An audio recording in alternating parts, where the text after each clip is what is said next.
Welcome to Warrior Class. Where the teachers whip ass.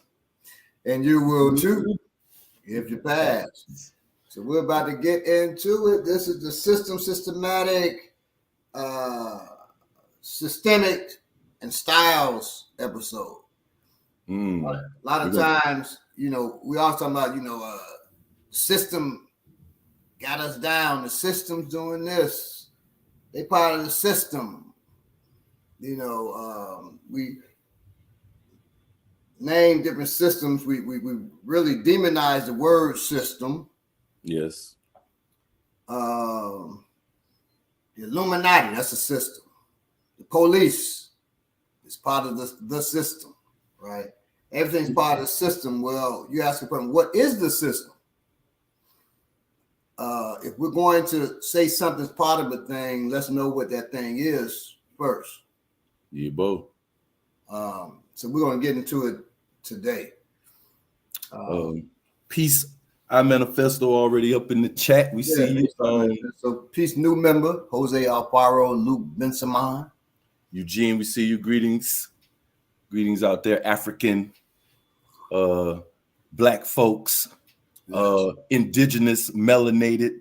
40J Blaze, Hebrews, Eugene Mason, all kinds of folks. Hey, Pan-Africans, peace. Wapians, wherever you are out there, you know what I'm saying? Right.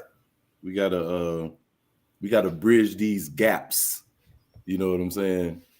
My daughter turned a week old yesterday. Oh man. So time is moving on. Next thing you know, she's gonna be 17. It's gonna be just like no, I ain't gonna even say that. I want you to be able to enjoy this. enjoy that time, boy. It happened fast. I'll enjoy them when they're 17. Because hopefully, if she sticks to plan, like her older brother and sister, she'll be off to college at 17. So we ain't gotta be dealing with the teen angst and all that. I heard that. And it goes fast. Yeah, Dr. Ball. So this is my 9th child. It's funny. Everybody kept asking us, "Are you all excited?" Me and the wife, "You all excited?" Like, man, we done this so many times that it's. But when she was number one, my wife would tell you, this birth is totally different. Having a child at 40 is different, right? But for me, all the excitement came when she came out. Well, through the labor too, but when she came out, it was so exciting, man. And when she came out right, the proper fist too. She raised her fist up. I was like, Stop it. My wife would tell you, like, she ready for revolution, Jack. She ready. I want to do it again, man, because I only been through it one time, and I was so scared. It was such a scary experience for me the first time. I had so much anxiety. The mother, she was going through different issues and things, so it was scary, man. I want to. They just wanted to keep baby overnight. You know what I'm saying, and all types of stuff. So I want to do it again, man. Where I'm not so, you know what I'm saying, and I know more what to do. Not being. I want to do it out of the hospital. You know what I'm saying. I want to really get. It's cool. So. The baby was born at home. We have home birth. I delivered, by the way. Y'all didn't know. No, I'm just kidding. when we had the hospital births, man, my mother and father came here. My father had to go back to Chicago. He was at the time executive protection for Reverend Dr. Jeremiah Wright. So he had to go back, but my mother was still here. She's at the hospital with me, and she was like, "Boy, you still the same you," because I was demanding. I would not let my child be taken away to another room and examined. And the doctor's telling me it had to be that way. I said, "Oh no, you can come in the room and examine the baby, or I go where you at." That doesn't happen. I said, well, it's going to happen, or you're not going to examine them. I was in the room with all the other babies. They'll tell you can't. They can do anything they want to do. Mm-hmm. but they'll tell you so and so because they think this is the way, and these people are laymen. They don't know shit, so they just do what we tell them. No, we're paying you for a service you're doing. What we're telling you.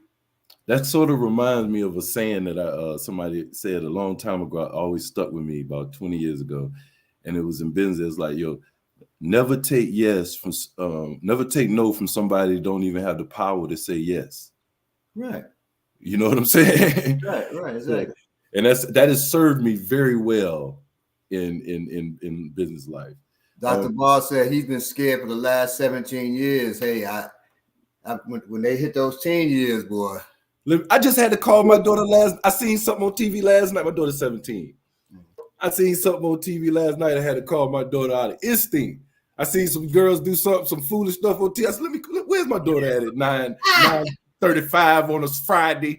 I call her, she at a friend house. What y'all doing? Put me on speakerphone. No, I'm just kidding. I did say that, but I just did it to make her nervous. I was like, put me on speakerphone so I can see what I was like, I'm just playing. Don't put me on speakerphone. I would never do that, but I love to shake up. But yeah, man, check on these churn, man. Don't be having your churn over people's house. Now I had to know who house he's over. I got to talk to the mama because her mother is always going to know. Okay, yeah, that's so and so house. So and so, I got the number. Blah blah blah. Mm-hmm. She on the band team and all, because you can't just be spending the night at folks' house, man. It's crazy. No, man, shoot. Now my son, he's 20 now, but he would always want to go to people's houses, spend the night and all that. I'm like, your cousin, you got plenty of cousins and stuff here, right? You can do that. But old Joe from across the street, Joe's parents don't even say hi to me. Yeah, I mean, when I'm walking, so nah, man. So this one boy kept saying, hey, can Ade come out and play? And I think Ade was about 9, 10. He was about 10. And first I kept saying, no, there's something about the boy's energy. But then I said, this would be a good learning experience for Ade. Let me see how he operates. He doesn't know I was watching him through the window. I said, yes, sure. So I let him go out with the boy. And the boy's little sister was out there too. The boy started slamming his sister and shit, right? I said, what the hell? I said, let me see how Ade acts. So Ade's like, hey, putting his hand up, telling him to stop. He's like, no. And the boy pointed at Ade, telling him to slam the girl too. Ade like, nah. So the boy picks the girl up again. Ade pushed him back. He like, oh, I guess he's saying, you don't stop me. This is my sister. He goes to grab again. Ade picks up a rock. Oh, hits him, right? Really like a half of a brick. Hits him. And the boy, and then he comes at Ade. So I'm watching. I was like, this boy big. He probably about 13. I was like, run, son. And my son now is 6 feet, but at that time he was little. You remember you had that growth spurt, but at first he was little. He was. So yes. I was like, run, son, run, and Ade took off.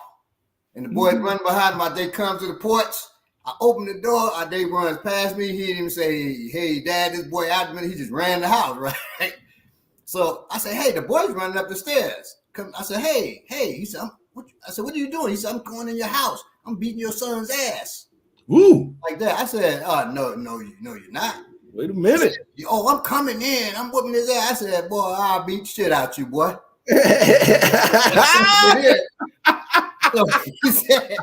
So he said, I'll go get my daddy. I said, God damn it, let me get my shoes and let's both go over there and tell your daddy, come on out and tell him I'll whip his ass and your ass. So he runs across the street, gets his daddy, right? The little sister standing over at our porch because she worried about, the boy. So he runs across the street. Daddy opens up the door. He's telling his daddy. The daddy looks across at me. I'm looking at him. He pushed the boy on in the house, called the girl over. She runs across the street, goes in the house. I said, I thought so. Oh. I thought so. That boy is a bully because his daddy is a bully. I will see how he interact with his children, right? His daddy is a bully, but all bullies, let me say this clear, all bullies are punks. Woo. And all you have to do is stand up if the opportunity allows you to. I don't care what their uniform look like. I don't care what their title is. All bullies are punks and they can be shut down as long as you are willing to stand up, or it's smart to stand up. And I hope you understand, he means wimpish, weak bone, shea butter. Right. Not, it has nothing to do with whatever you may be thinking other than that. What did I say? They punks? Yeah. Oh, no, I ain't talking about that. Yeah. Yeah, I'm talking, wimpish, weak bone, shea butter ass fool. Okay. And let me ask you real quick, with y'all, please, we're trying to give you some time to share the broadcast, hit the like button. We're gonna get started into this thing right on time, right on cue. Look at that. Hey. And you will too if you pass. Hey, right on time. Omni came turn us back in time, and we're right at the beginning of the show. That's what I do. Good to see everybody. You're welcome. Hey, so we about to whip some ass, as y'all know. No, but please share the broadcast, man. We want to thank everybody because the show has been growing. We got people paying attention, and we appreciate you. So thank you very much. We're gonna have some things for you coming in the near future. We're gonna polish up the broadcast. Yeah. You know what I'm saying? We're gonna get our merch right. We're gonna get our things correct and get it going. Learning transitions and adding. Yeah, you know how I go. We got the role playing thing coming for y'all. We about to really get crazy, man. We're gonna really be doing it. We got the Black Vegan report coming out. That's going to be a part of Warrior Class and be having that. You know what I'm saying? You can follow that on IG, the Black Vegan report. We're gonna get started because we gotta do more, man. You know what I'm saying? I personally, this is what I done said, man. For myself, everything that I can do, man, I'm just gonna do it. Everything I can do, I want to do it. In the end, I don't want to say, man, I could have did this. I could have did that. You know what I'm saying? I'm gonna put my hand in whatever I can if I got time. I ain't gonna waste it. You know what I'm saying? I'm gonna do it. You know what I'm saying? If I do a little sing, if you could sing a little bit. My daddy waited till he was like 60, 70. Well, he was like 70 years old. I used to always hear him sing in the car when he used to pick me up back when I was little, about 8 years old. I used to hear him sing. I always thought he could sing, but he just kind of hummed. And he talked to me one day. He was like, he's like 70 some years old. He's like, man, I sung at the church for the first time. Everybody said I couldn't believe it. Wow. I should have. I waited 60 some years. I could have, and I saw the look on his face. You know what I'm saying? And I remember that, and I just thought to myself, I was like, man, I don't want to feel that. I said it when I used to be a fake rapper back in the day. Regret is the worst thing I felt yet. I don't want to feel regret. And that's what I'm trying to tell y'all about. What you can do with your body, with your mind, with your children, with your loved ones, with your friends, with your spouse, whatever it is, man, you don't want to regret what you didn't say, what you didn't do for yourself, for someone else. So that was the Holy Ghost right there, y'all. I ain't know we was going there. You know what I'm saying? So excuse me. No, that's absolutely right, man. And don't think of everything. I mean, you got to pay bills, but don't think of everything as money. Nobody who has left here, I don't think, it may have some really jacked up minded people, but has said, I wish I made more money when they died.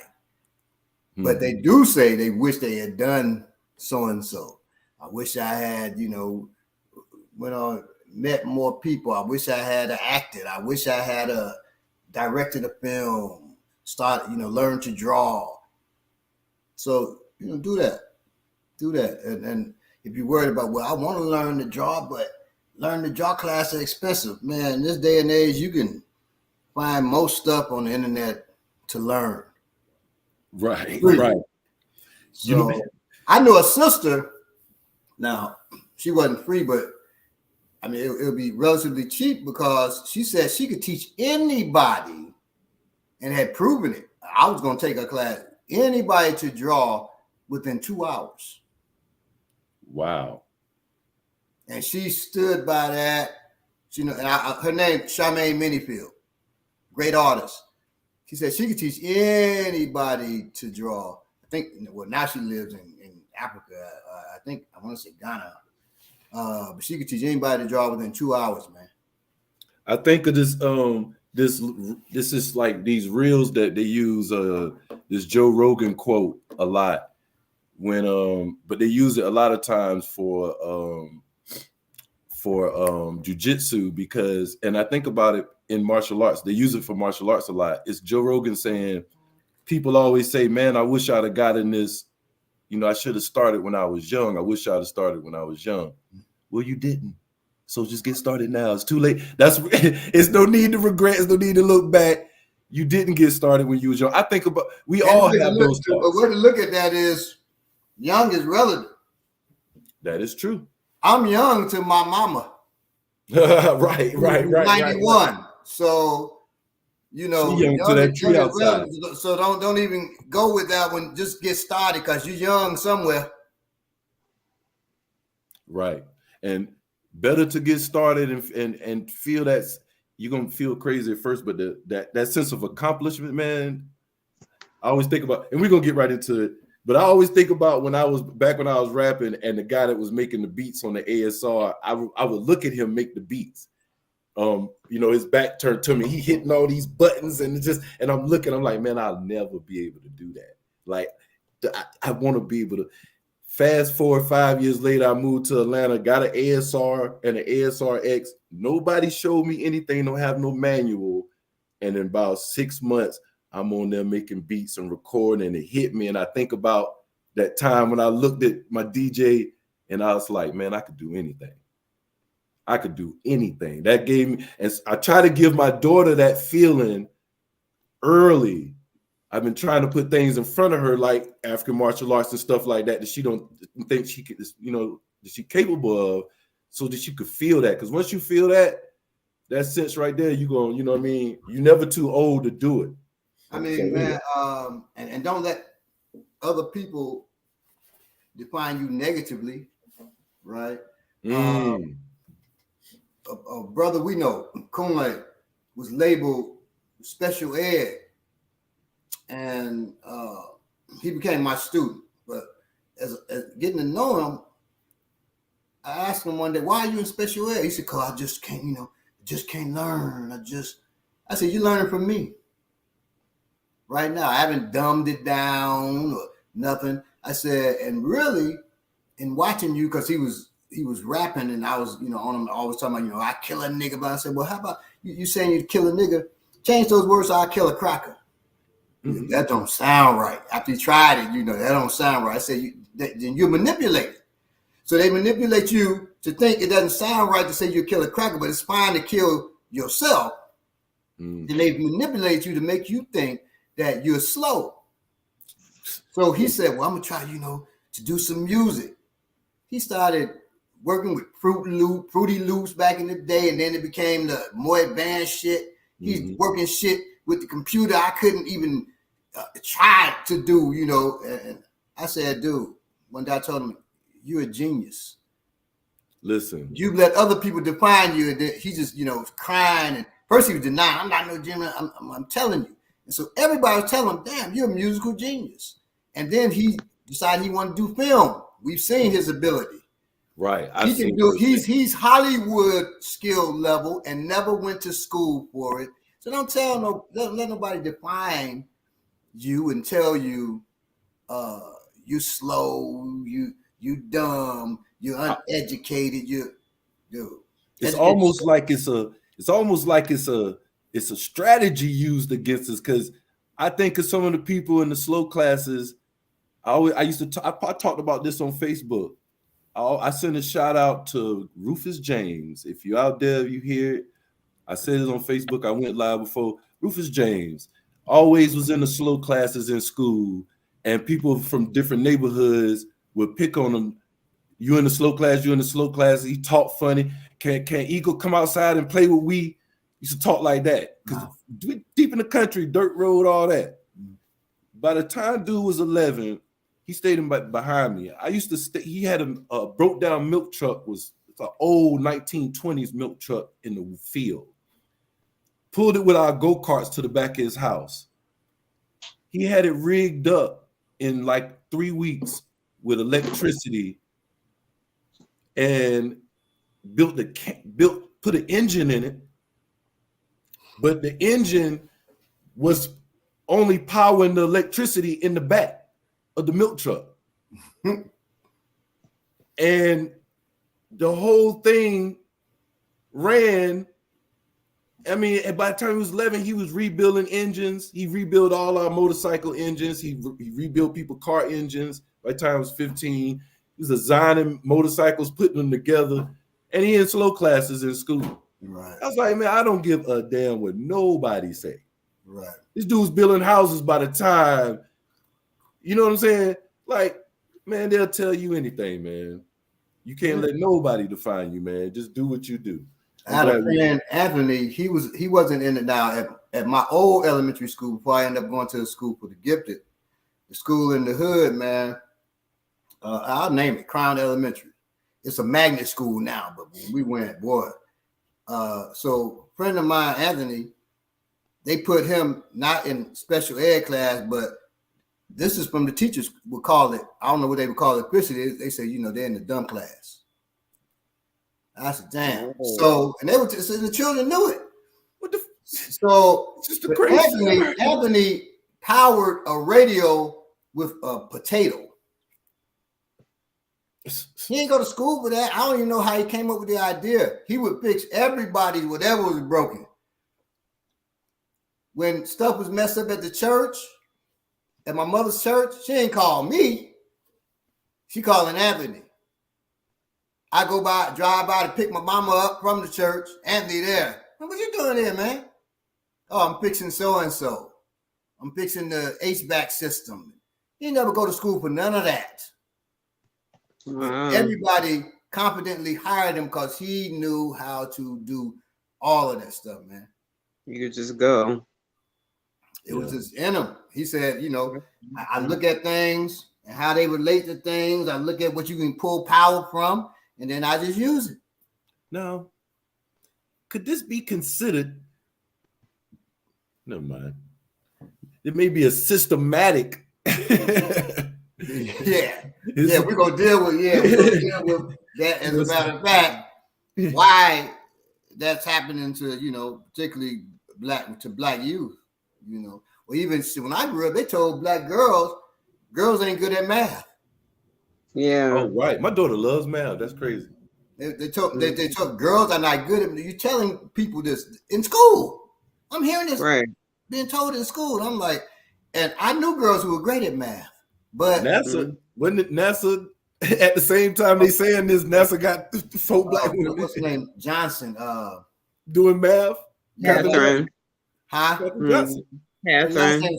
Who? Catherine Johnson. Yeah, Catherine Johnson. Yeah. They had a whole team. Right. The computers, that's what they called them. Right. I'm like, damn. Right. Did they mean white women couldn't do math? Like, what was they saying? I don't know. I don't think that's true. I'm just saying. I'm just saying. I don't. Math has always been part of African society, so I don't understand.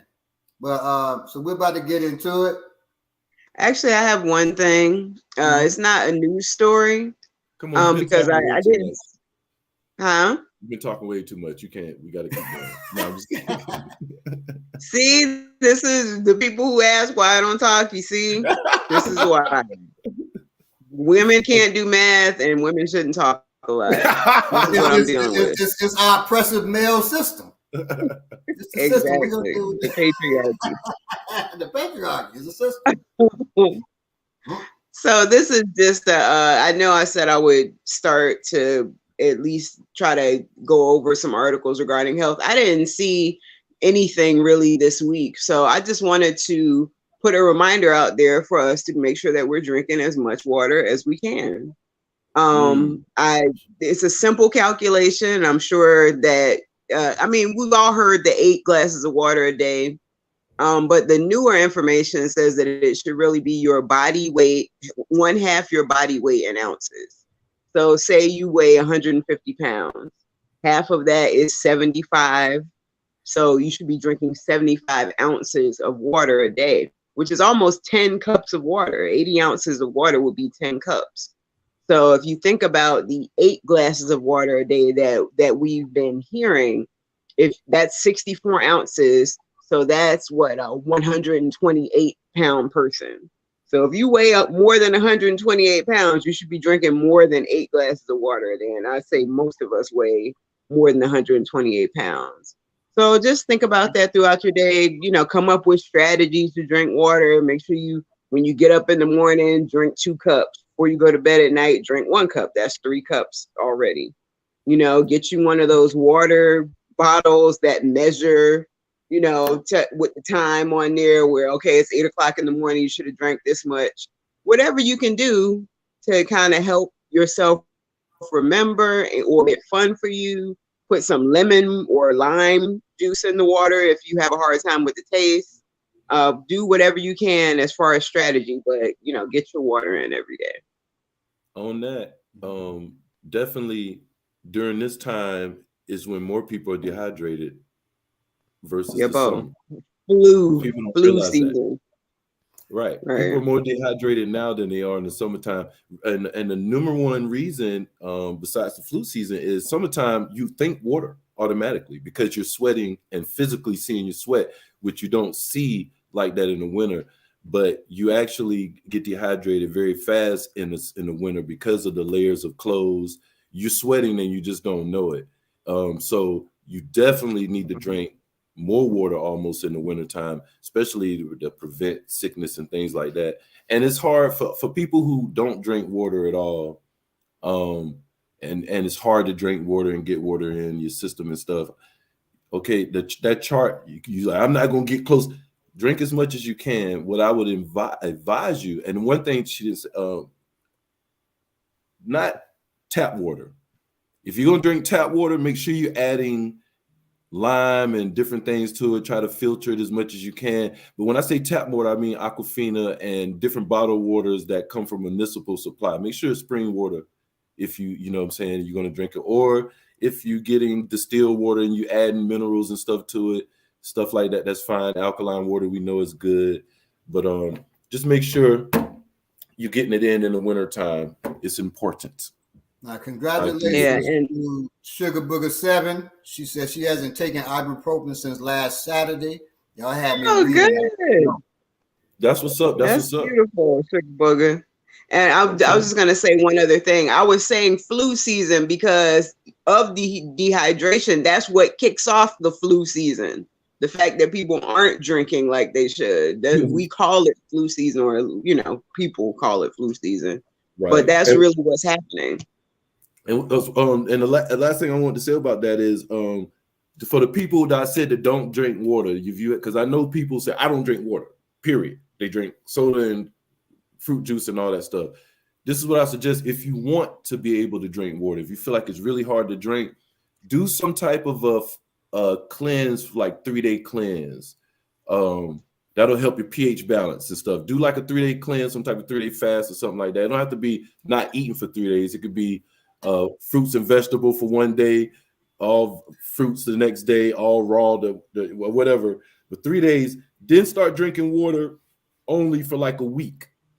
Make that like the only thing you drink for 3 days or a week if you can go a week. Trust me, you won't have no problems after that. You'll start drinking water when you're thirsty instead of craving fruit drinks and stuff like that. You'll naturally want water to fill those living cells in you, and it'll help you to drink and absorb more water. And just so you know, so I used to work with people who would say, and I would know that they're done. When I was in the military, man, people would say, I get my vegetables. They eating. I'm eating vegetables now. I'm eating the burger and fries, right? I got ketchup on the fries. I got a tomato on the burger. I'm eating vegetables. So I got tomatoes on the burger and ketchup. If they didn't have a tomato on the fry, I got ketchup. That's tomatoes.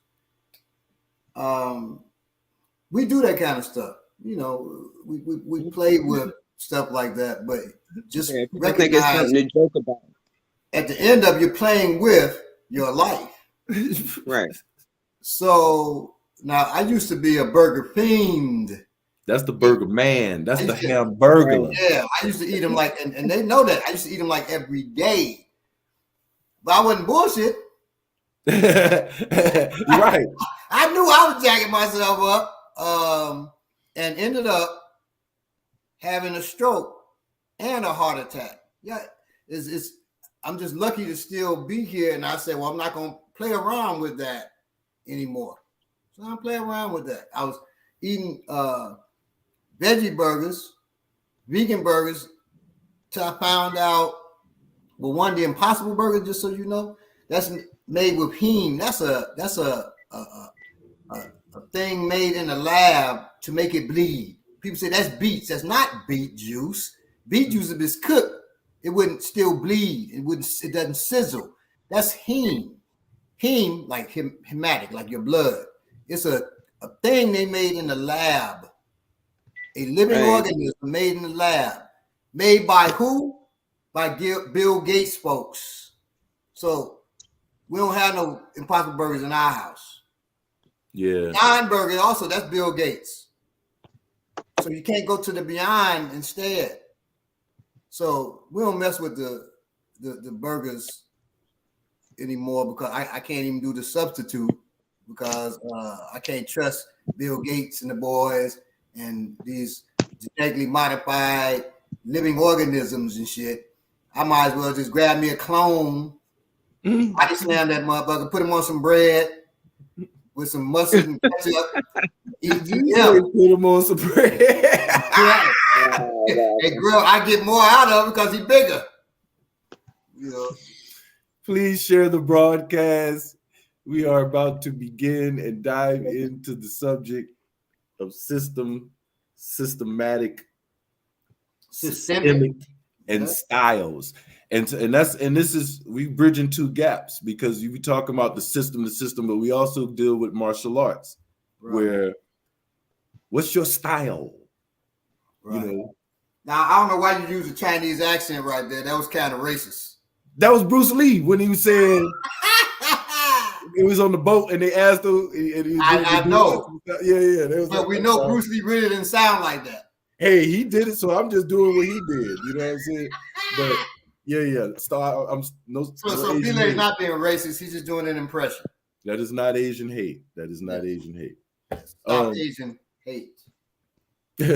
Yes. So, but so we bridging the gaps on that. We're gonna go into it. Yeah. So folks use systemic and systematic like it's the same thing. They use it interchangeably, but they got different definitions, right? Systematic relates to an action that is done according to some system. It's an action that's done according to some system. That's systematic, right? If you sort your M&Ms by color and eat the blue ones last, you're doing it systematically. You got me?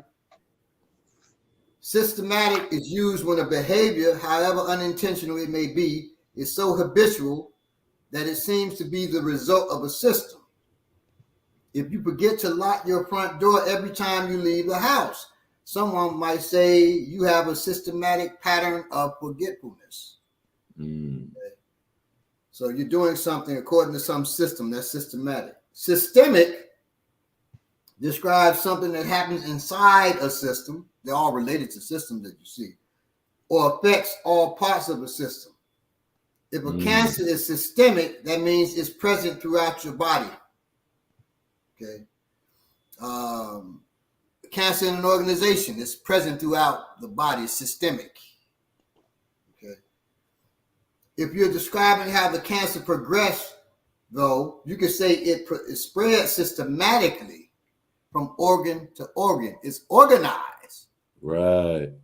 But it's just so it's spread systematically, but now it's through your body. It's systemic. It's all within the system called you. Okay. Systemic can also denote something that is deeply ingrained in the system. Yeah, bro. In our system, it's deeply ingrained that we carry tools. That's systemic within Balogun. That's deeply ingrained. You're not going to take that out of us. You're not going to preach that out of us. You know. All right. It's on you, Omini. Okay. In short, systematic is used to describe the way a thing is done according to some system, while systemic is used to describe something inside a system. But what is a system? A system, as it is defined in physics or chemistry, is a collection of things that can be identified. Usually, the word system refers to a collection that makes thinking about a problem more convenient. The surrounding is everything else. The surrounding is everything else that is not the system. For example, if the system being studied is karate. He's about to say it right.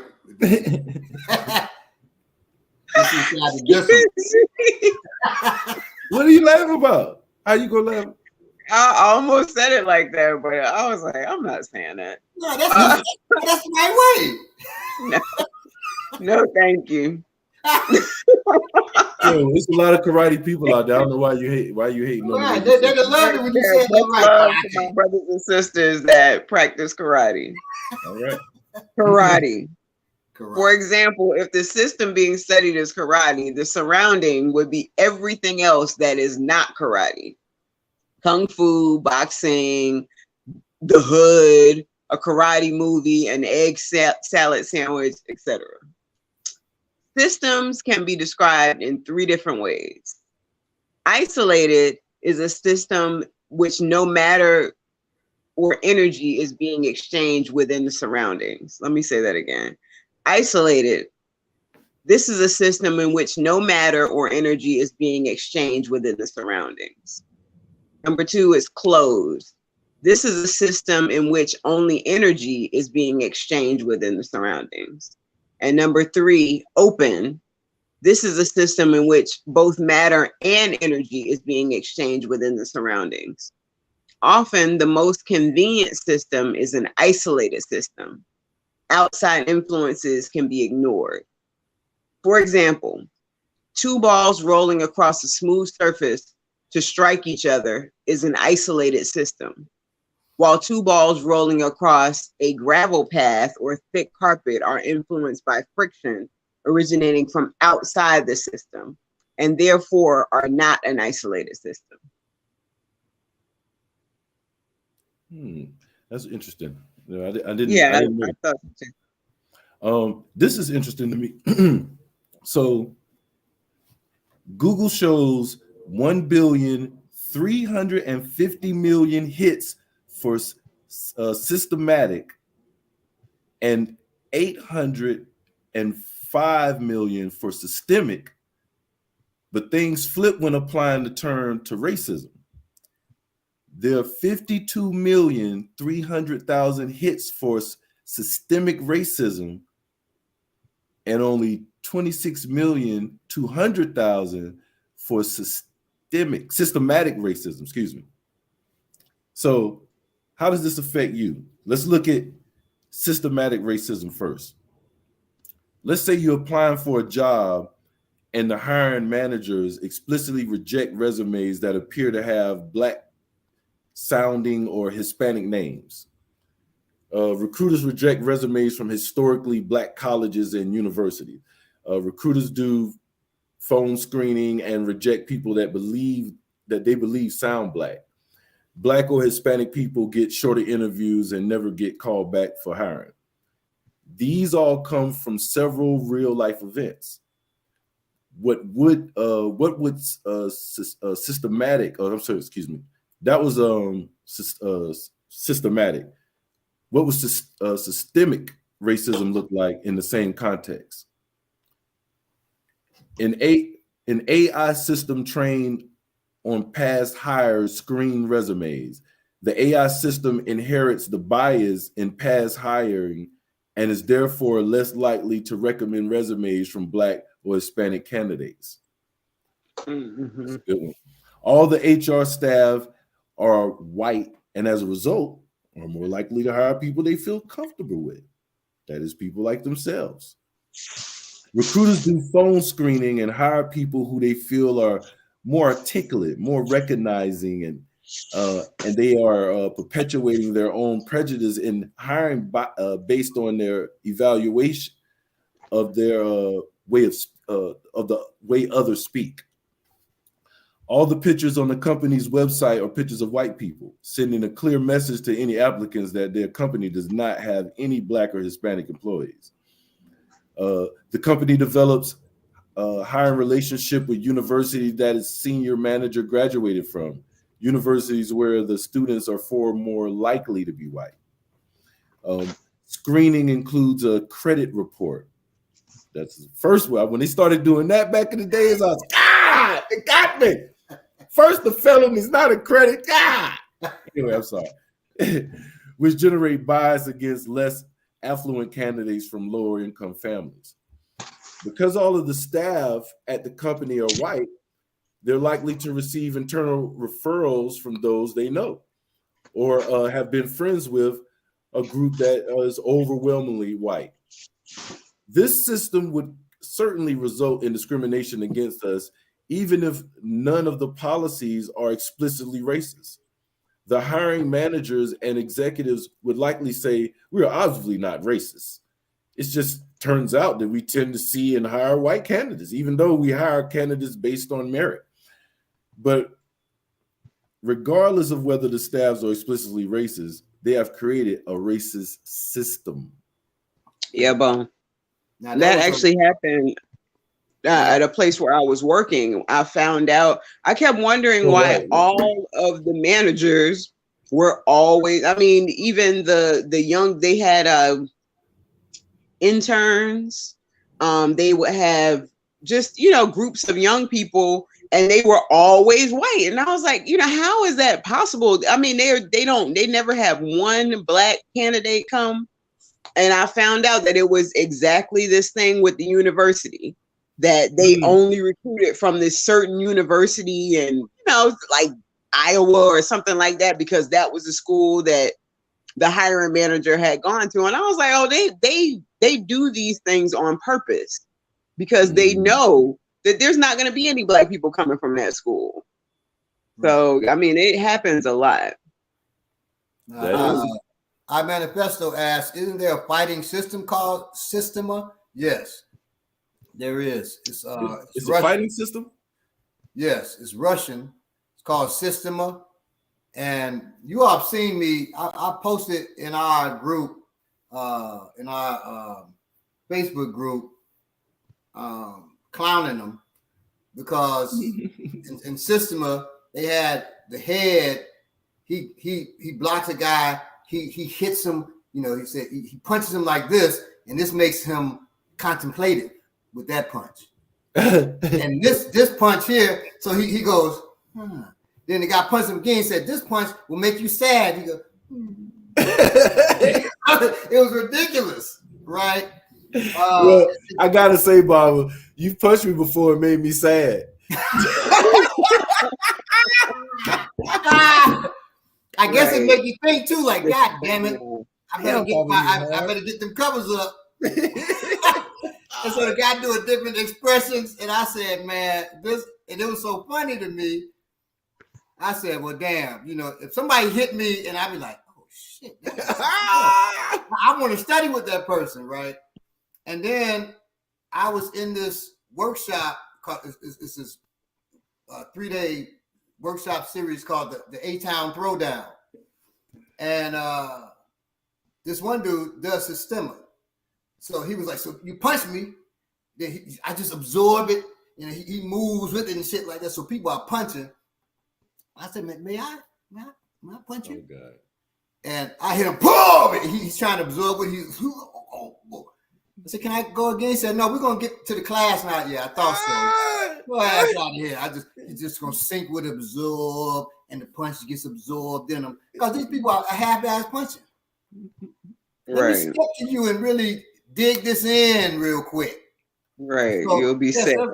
So the art card system is funny. Well, you clowning. What about the people on here who study systema? I'm clowning you. I'm clowning you.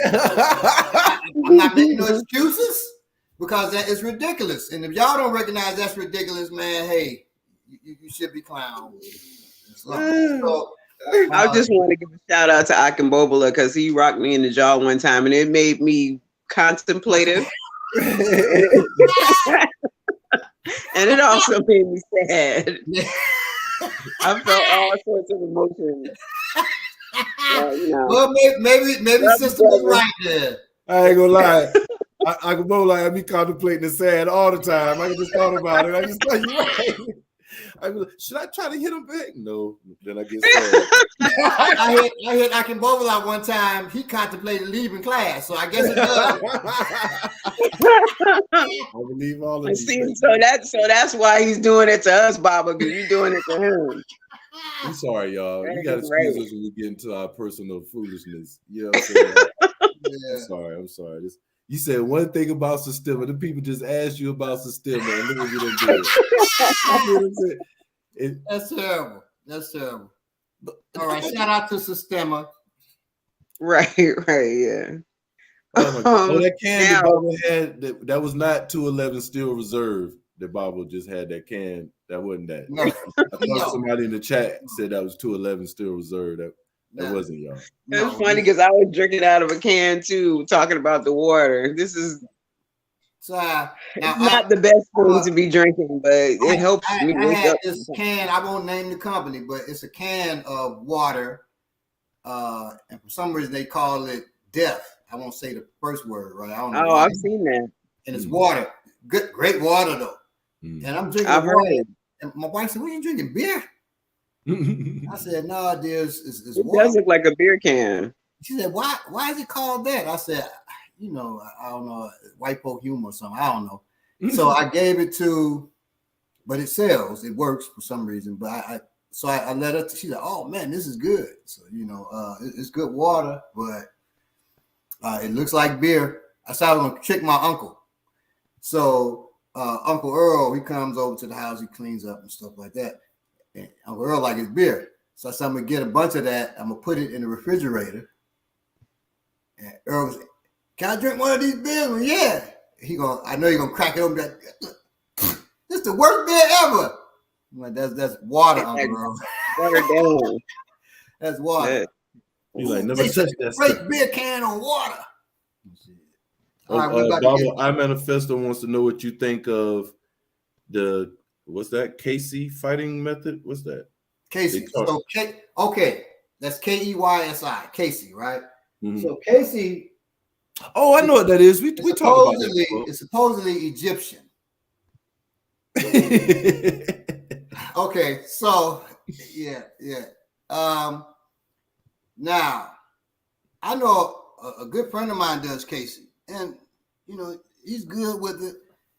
Casey to me is 52 blocks watered down, to be honest with you, to me. Because of course we know 52 block practitioners personally, right? We're gonna have one on here as a matter of fact. But when I see them do certain things, the reason why Casey got popular is it was used in Batman Rises, and what's the one before that? Batman Beyond, or Batman? I forget what it's called. The one before Rises. The Dark Knight and the Dark Knight Rises. Right. The Dark Knight, yeah, that's it. And the Dark Knight Rises. So it was using that. So Batman's Casey used a lot of elbows. So that you can see is very African. But the story is his name's Diogo. I forget his other name. He's Spanish. So he's being bullied on. And he's a gypsy. I hate that term. Gypsy is the Egyptians, in Europe, who lived in Europe, and they, looked at thieves and con men and stuff like that. Well, con artists. He was getting beaten up, bullied on because he was a gypsy. And he goes home and he's under the table, the kitchen table. starts practicing what he has seen his Egyptian elders do with the elbows and defending themselves, twisting around. And so he goes to school the next day and they can't handle him because he's developed Casey, the Casey fighting method, KFM. In one day. Yeah, well, over the years, it got better, but it was effective enough to defeat those young boys, in one day. And then he went on and developed it more and more. He had a partner that was helping him market everything. And then they split up and they basically took Casey from him. They couldn't take the name. I think he had that trademark, but all the techniques and stuff like that, so they remarketed it. It's now called TriTac. I believe. I think it's called the TriTac Defense System or something. So it broke apart, but KFM, I'm sure he still makes money because it's used in the Batman films. It really gave a definition to what Batman looked like, fighting. Hold on. So James is asking if you had to choose one fighting style, which one? Something that incorporates more than one discipline. Well, we're gonna get into style versus system in a moment, but yeah, you're talking to us. I mean, we do a system. It's called Balogun EO. So that's the one we would do. That shit. If there was, if I couldn't do EO, then I would do. I do a mixture. Probably Zulu stick fighting mixed with Akiti Tertia Kali. That probably is what I would do. Yeah. If I couldn't do indigenous African martial arts. Well, Zulu stick fighting is indigenous. That's why I would have to do that. And then add. When you gonna get Zulu stick fight? That's what I'm thinking. Like I would have to go to judo because I don't know nobody doing no Zulu stick fighting. Well, I do. You're white dude. God damn it! So back in the day, my father sent me all these videos on Zulu stick fighting. He said, "I want you to just tell me what you see." A white man, white dude, Richard. I think Richard Burton is his name, or something like Burton Richardson. He went to South Africa, was studying with them. Of course, he must have paid him a shitload of money. And they had him. First thing I noticed was he was only training with the teenagers and young boys. They didn't have him train with the men. That was good. They got him. And he started because he's great with Kali and shit. So he started bullying up on the young boys. And then the chief came out. Oh, right. I remember. And tore his ass up, embarrassed him, and then just went back. He boom, embarrassed him, then just went back into his what they call crawl hut, right? Went back into his crawl. Just swinging his stick, went back inside. Well, the one thing that you see with Zulu stick fighting, I think they call it Nguni stick fighting, or Mpe or something like that. They have a shield, right? And the stick represents the ikwa, which is the short spear. They call it ikwa. That's what it sounds like when it's going inside your body, ikwa, right? So they call it ikwa. Well, they have the ikwa, but there are 5 other weapons behind that shield that you don't see, and people don't know that. So the chief is showing he's using the ikwa, and then he goes, and now he got a long spear. Now he got an axe. Now he got a sword. Now he got ikwa back again. I mean, man, they got a mace. They are incredible the way they deploy their tools from behind that shield. So you disarm them, boom, they come out with something else on their ass, right? So I would do that, and then with Pakiti Tertia. And that would be only if I could not get hold of another indigenous African fighting system.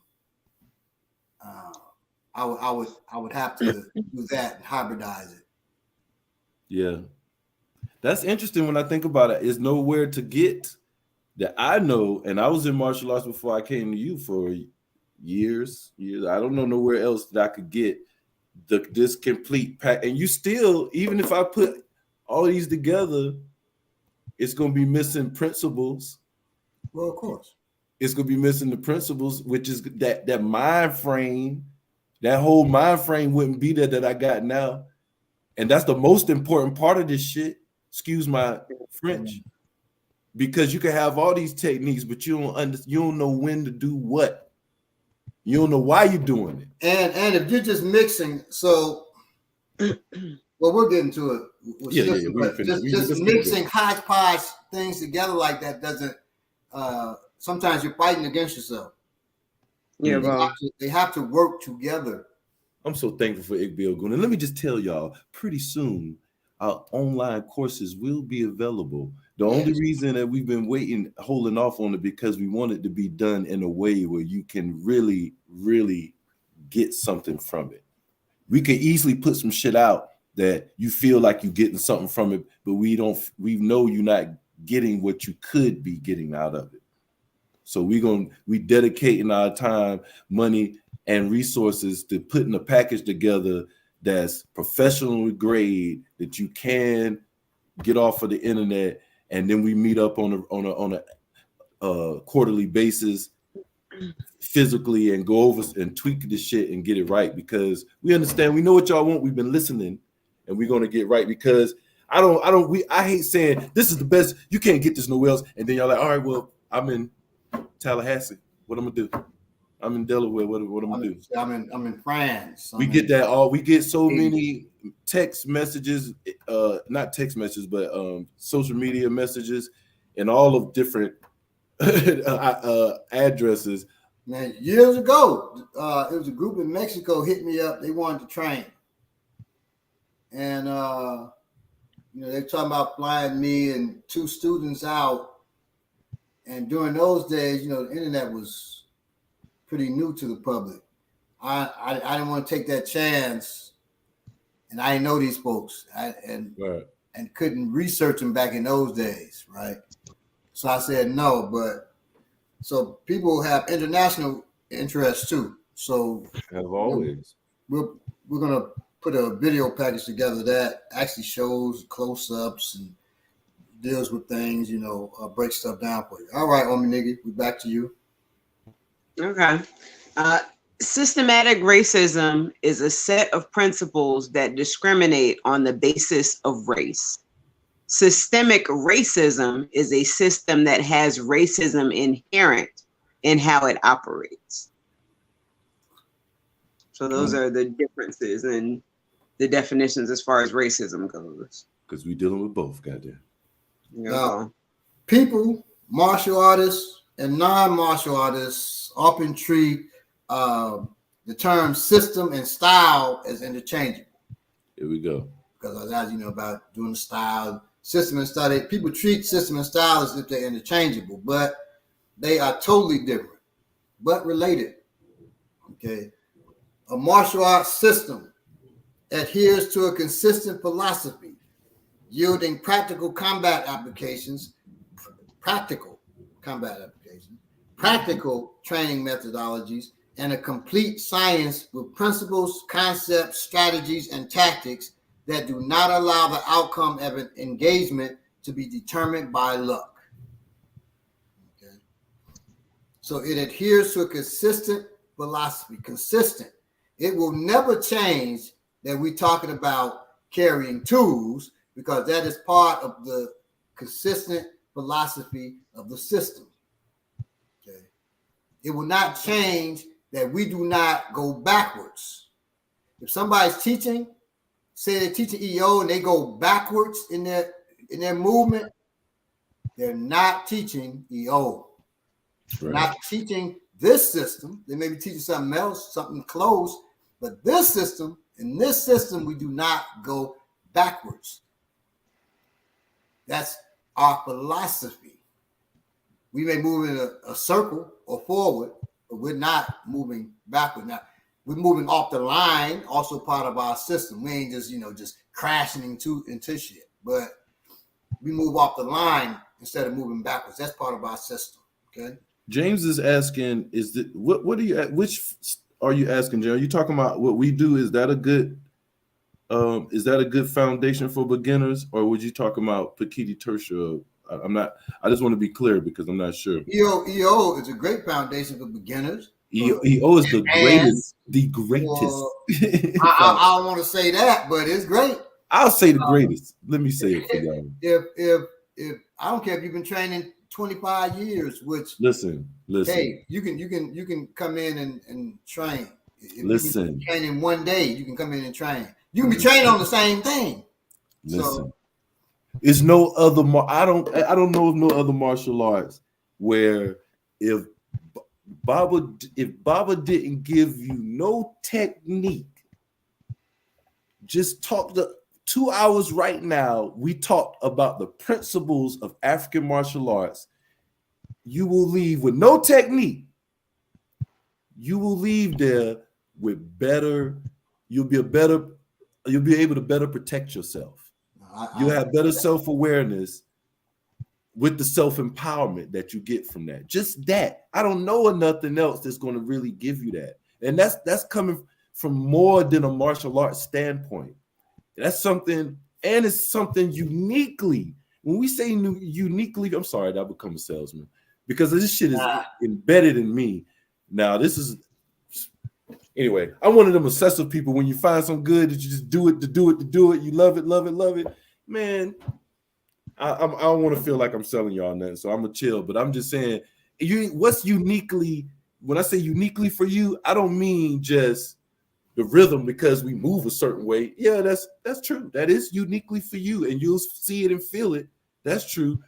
But the mindset, the principles, and the mindset in this world we live. Oh, come on, man! You can't get no better.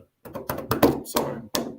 I Manifesto asked an interesting question. Also, I apologize, Bob. I don't mean to cut you. I'm an evangelist. Right. But he said, does your system have a dance component for training particular moves like some other African martial arts techniques? I was just gonna say, Baba and Bile are dancers, and I myself have taken African dance. Actually, when I started African martial arts, I decided to start taking African dance as well, and I know others who have done that as well. But I know this is a question for Baba. Now that was a nice diplomatic thing you just did. I'll say this, I Manifesto. I'm saying it clear. There is no indigenous African martial arts system, style, whatever, that dances or has forms to teach. Now, I'll say this, though. So if a person, we have forms that is not indigenous African, they better not say they are. They're lying. They're bullshit. Because the African way, and you say, well, Africa is large, but there are things that make us African that we all go by. And we're talking about African martial arts, there's what's called cross-pollination. So there are things that are shared that make it so effective. And one thing is to not waste time, waste no part of the animal. So if I am going to learn how to throw somebody, to punch somebody, to knee somebody, I'm not going to learn that in a form. Because a form encapsulates me. But life is not in a capsule. Life will be all over the place. You better be able to flow with that, right? So if I'm learning through a form, that's not African. Okay. If I took 3 days to learn how to do this form, I could take 3 days to learn how to actually throw a person, how to actually throw a punch. Y'all got me? And it's not going to be a dance either. Because, now I'll tell you from the Odu. The Odu Ogunda says, the battlefield is rowdy as the dancing ground is rowdy. You say, well, what does that mean? That means you're going to find. It says that the warrior on the battlefield is to the dancer on the dancing ground. Well, they will have similar movements. You'll see the Zulu boom, kick high and everything. They'll have similar movements. However, the dancing ground is for the dancers. The battlefield is for the warriors. They'll have similar movements, but different applications, thus different mindsets. So if I go into battle thinking as a dancer, I'm going to get my ass whooped. And if I go dancing thinking as a warrior, I'm going to be too aggressive. You want to be able to do both. I would when I would pop, I would use martial technique. And people didn't know what I was doing, but those techniques couldn't be used to fight. But now when I go with a different mindset to fight, everything's different. So this is just the guard, but I can drop the guard as I pop lock, right? But I would not ever drop my guard in combat. Mm-hmm. You got me? Yeah, so when you talk about war, combative arts, which means war arts, they're not going to be dancing. They're not going to be doing form. They're not going to be doing either. I know. I mean, they just dancing their ass off. They dancing. And a brother said to me from that, brother been training about 2-3 years, said to me at the time I've been training about 30-something years or something, maybe 40 years. He says to me, you know, Baba, you're great. One of the greatest martial arts I've ever seen. The only thing you're lacking? That's about 2 years, you know, I listened to him because the master blacksmith in one town, the student blacksmith in another, so I can learn from him. The only thing you're lacking is you got to dance, man. You got to dance. I said, well, I can dance now. He said, no, you got to dance within your art. That's the only thing your art is lacking and your students are lacking. My students were beating their asses and everything when we would compete. But we lacking the dance. I guess they could beat us in the dance. You lacking fluff. You need some fluff. We need some fluff. I ain't got time for that. I ain't got time for that. If I want fluff, you know, touch a puppy, touch one of my daughter's stuffed animal. I don't have time for fluff. It has to, and you don't have to have fluff to buffer your art. So if you have an art that is full with technique, you don't have to buffer it with other stuff. A lot of that stuff, they fill it with forms, they fill it with all this different stuff to make their art full. Okay. When my students wrote all, just real quick, when my students wrote all the techniques that he knew, and it was about 75 pages, right? And there's no forms in our stuff. But I looked at that and said, it's still fluff. I said, let me rewrite these for you. I broke that shit down to one page. He said, how? I said, because this does this, what you're talking about this. This is this. If I use an upward elbow to strike, that's also a cover. That's also locking your arm behind your back. That's also deploying my tool. It's several things happening there. Okay. So can I say something real quick, Bob? Yeah. Because I don't, is it Nyamde? Ex-revolutionary? They're asking what means. She said, what means, I don't follow African dance a lot, but I do look at it. Are there some techniques from African dance that can be applied like African martial arts? Okay, before you go into that, Barbara, do you see what he just did just now? That movement he just did, what he said it could have been? So this is the point I want to make. You may do that in African dance. Yeah, it could be applied to martial arts, but you don't know that. One of his favorite sayings, if you don't know something, it don't exist. So yeah, you'll see an African dancer do this right here. You see us do it in 5, 6, 7, 8, 9 different things. The African dancer doesn't know that. Now, if I go into African dance, after knowing this, it's different. But an African dancer just African dancing and then getting a fight, he ain't gonna know to do that at that particular time for these particular things. Man, I took my family to see these African dancers, and they're doing things with, like, they push up on their toe and they're going like this. I hope that makes sense. They're going like this, right? And to the other side, pushing up, going like that. And you've seen dances like that, right? Uh-huh. And so I asked my daughter, at the time she was about 8. I said, "What do you see? What is that?" She 8. She says, "It's a headbutt." I could have asked the folks in there, they wouldn't have seen headbutt. They just said, "Oh, that's the so-and-so dance. This is a headbutt." So when you're moving like this and you train, you know that that's a headbutt going up into somebody's chin, going up into their liver if you're on your knees. We know that. The people who are masters of that dance technique don't know that because they have a different mindset.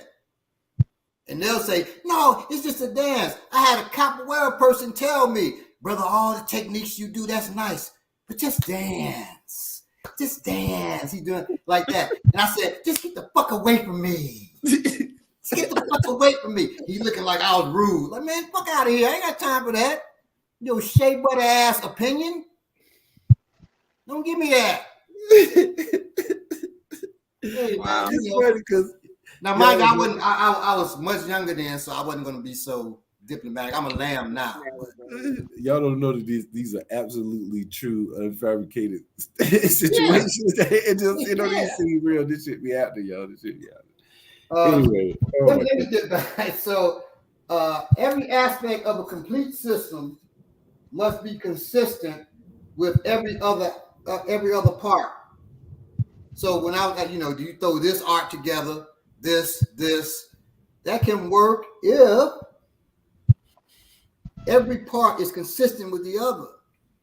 If you throw karate together with Thai boxing, even though they both do kicks, they're not going to fit together like that.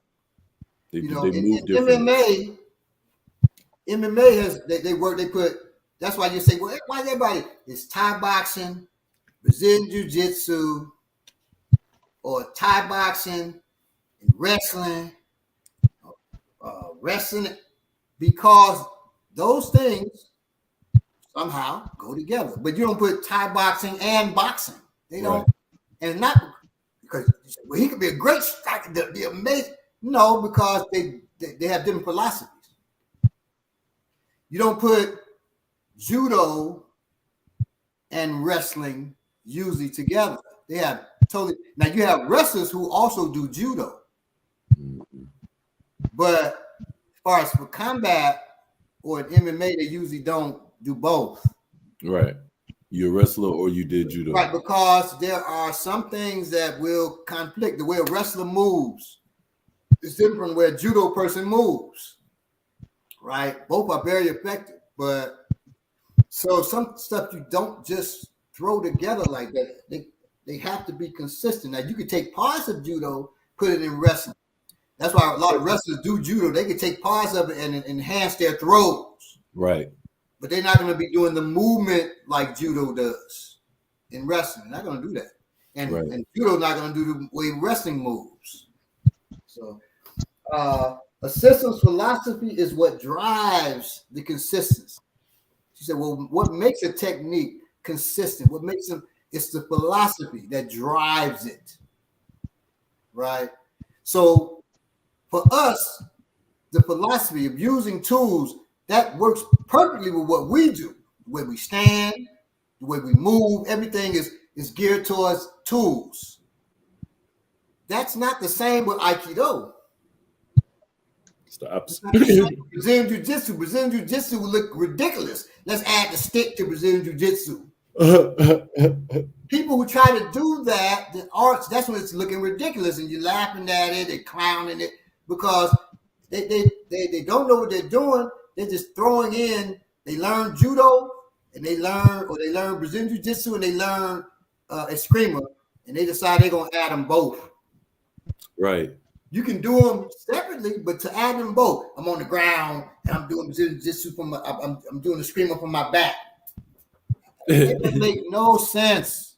Right. You look ridiculous. Okay, so the mindset has to be consistent.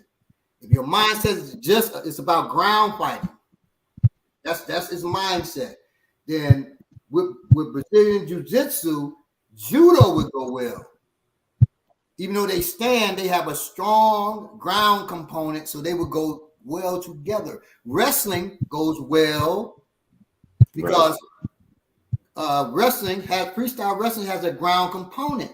Right. They just have to know how to Jiu-Jitsu finish. is stronger in it. They don't deal because once you're pinned, it's over. But you add Brazilian Jiu-Jitsu, so now your pinned is not over for you. So they go together well. That's how, if you want to put stuff together, that's how you do that. It has to be consistent mindset. And really to the T. Because think about it. It's like Baba said, so we standing like this, right? The other people stand like that or whatever. Right. You can't hold no tool, like you'll hurt yourself. But the way we stand, if the tool is right here, we good. If the tool, even when we wouldn't have it there, we had two. You know what I'm saying?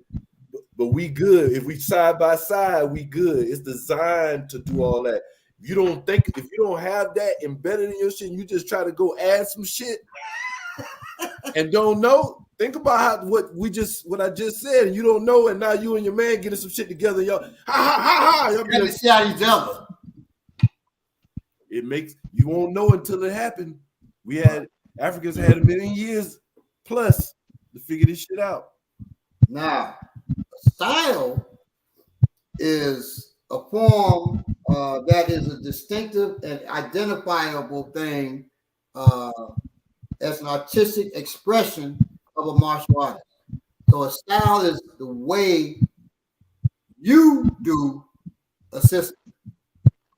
Okay. We all have our own style.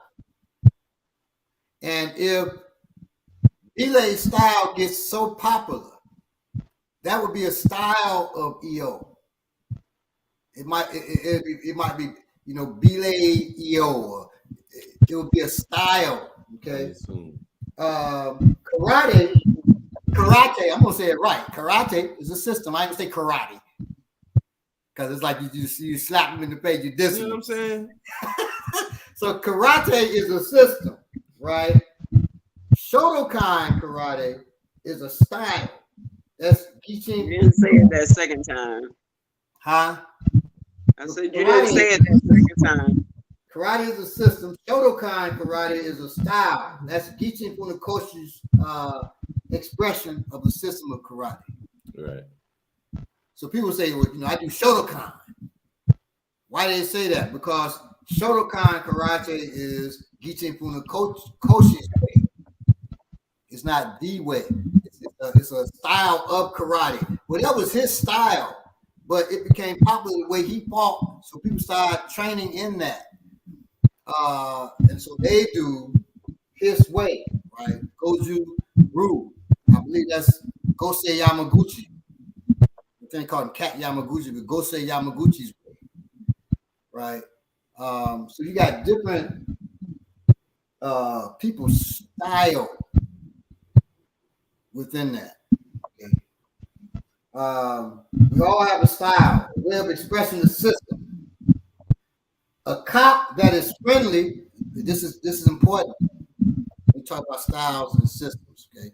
A cop that is friendly passes out turkeys to the needy on Thanksgiving, to the students in the hood in math and science for free, and does dances on TikTok is still part of the system of oppression called the state. Okay?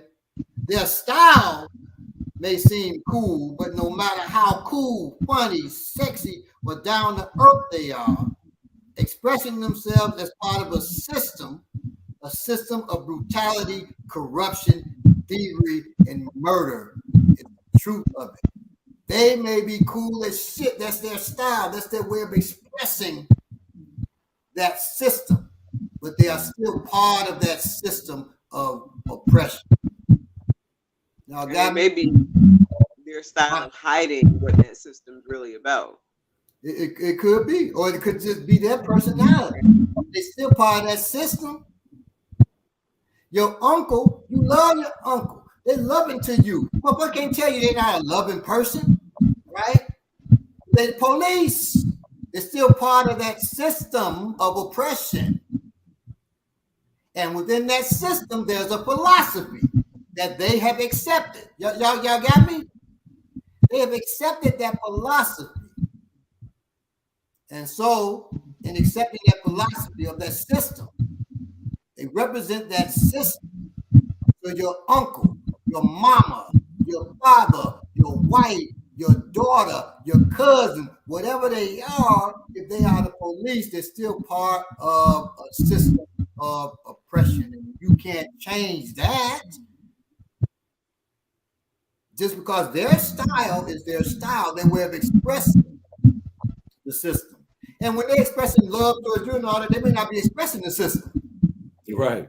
They may be expressing the system of family. But when they go out in the street, how do they express that system of oppression? That's a key word. What is your system? What is a system of? Because all systems are of something too. It's a system of lovingness, a system of brutality, it's a system of making money, it's a system of, what is a system of? So if you're part of a system that's a system of oppression, how you express that is secondary. How I express a Balogun is secondary to what the system is. Okay, so always remember that as a martial artist, as whatever it is you are, how are you training the style? How are you training the system? How are you expressing that system as your style? Okay. Amen. Now, real quick, I said I would show how if we were being attacked by multiple people, the way my brother was attacked in Tennessee, how would I deal with that? Y'all know what I'm talking about, right? So, well, I deal with it. Like you saw earlier, the cover. So you always want to cover your head. Always cover if you don't have to be okay, cover, attach this side. You can keep both hands up. Marry them to your face. Okay, marry them to your face. And you're moving, turning your hip with each strike that comes your way. If it's coming straight towards you, turn your elbow towards it. So their hand touches your elbow, which is harder than their fist. You're not attacking them. You're just defending yourself from getting hit. It just their hand happened to hit that and broke their fist. If you are knocked down, you cover up like a turtle. Your knees, your elbows touch your knees. You tuck your head, hands at the back of your head, tuck your chin to your chest. Now, kicking you with that toe and stuff, your thighs and most people's size can take that. Most damaging thing for you is if they stomp you. But the position you're in is hard for them to get a stomp off. Because your back it's hard for them to get that stomp. If they don't know, there's one place that's very vulnerable, which I won't name, so people watching here and take advantage of that. And it ain't your spine's high, they wouldn't be able to stomp that well. Okay. Or your head, that's why you're covering. That's all I'll say on that. But once you're knocked over, you continue to cover, you pull yourself back to your side, or you roll back into that position. As soon as you can, pop up, you take off. Okay. When we get together, in fact, I'm staying close to home right now. My wife is fully recovered, so I can leave in case she needs me to take care of the baby with her. But once she's fully recovered and I can leave out, I'll show. We'll show that in class. Right. And warrior class specifically do that. Now, I say I show both species of pigs. Pigs got to be careful of the oink pig. So, oink pig is attacking you. If you got 5 oink pigs attacking you, they're adult pigs, you're in trouble. So, what I would do is all they can run faster than you, but they're 4-legged creatures, so they can't zigzag well. So you don't run a straight line, they're gonna run you down. Run, zig, zag, zag, zig, zigzag, zag, zag, zig. You throw them off like that, and so you can't change directions. You haul ass until you get somewhere safe. You go. I knew that answer. Because that one, you're not fighting no goddamn pig. A pig can weigh 600 pounds or more. And if they wild, it's over. They got teeth like razors. If they wild, they got tusks like razors. They'll tear your ass apart. Okay? And they instinctively go for your groin. That includes your private part and your ass. You don't want to get hit by tusk in either one of those. They'll tear you up. So, as I want to ask, why not.com? No, why not earn? Why not learn? Is it no? Is it why not learn? That's the name. Why not learn? Okay. Why do you think you should learn striking first? Because it enables you to stay on your feet and retreat if necessary. Actually, no. So yeah, I want to tell you that's not true. Yeah, 99.9% of all fights are going to go to the ground. Yeah. Striking does not enable you to stay on your feet and retreat. I talked about it before. I had a brother tell me, if you can get past all this chi, I deserve to be on the ground. I said, you saying this to me? We had the Malcolm X festival. I said, you saying this to me? And I was young then, right? In my 30s. I had a sign that said, we are taking on all challenges. Anybody can come, we're taking on all challenges. That we believe the African martial arts stands against anything. Now I ain't got time to be doing that shit. Back then, I had time. So me and my students, so we there, and they can pick whoever. Now some people are smart. I pick him. They pick one of the people they pick as a younger student, still get waxed, right? The brother came right to me because he had been doing Wing Chun for years, Wing Chun and some other Kung Fu art right for years. So he telling me, I got so much chi, you can get past this chi, I deserve to be on the ground. I said, so you want to do something? Yeah. I said, all right, we'll do it then. Told my student, tells me to go. I said, go. I got past his chi. He was on the ground in less than 10 seconds. So he was begging to get back up. Right. What now? So your striking don't mean nothing. I won't say it don't mean nothing now, because we strike. Yeah. But never strike thinking that you're not going to go to the ground. I have thrown hard ass knees at folks, and they get hit. It hits the liver. They hurting, and they, out of desperation, they still take me down. You're gonna go to the ground in a fight. There's nobody. You can't name nobody that can strike so well they won't get taken down. Francis Ngannou hits hard as shit has been taken to the ground in the midst of hitting somebody. That's why in the MMA for a minute the wrestlers ran havoc on everybody. Right. All the strikers they could. That's why all the strikers had to learn how to wrestle. So James says, man, don't go to the ground. It's over after that. You might as well fight for your life and run. I think he was talking about with the police situation. If you go to the ground. Once again, you may not have a choice. Right. That's what I was about to say. Police aren't just dummies. A lot of them trained. So you're covering, they can't get to you, they're going for the trip. Yeah. But if you're trained, you can still manage to do that. You just in a position that can say, but also I've been in a situation like that. And the key is having somebody underneath you. That's the key. I might go down, but if I got somebody underneath me that's one of y'all folks, y'all gonna let me up. Trust me. He gonna plead my case for me. Right. Right, exactly. Now, somebody said, why not learn that grappling may be king? You know, I can't argue with that. In all African societies, that's the number one. There you go. Right. Well, it was the number one sport.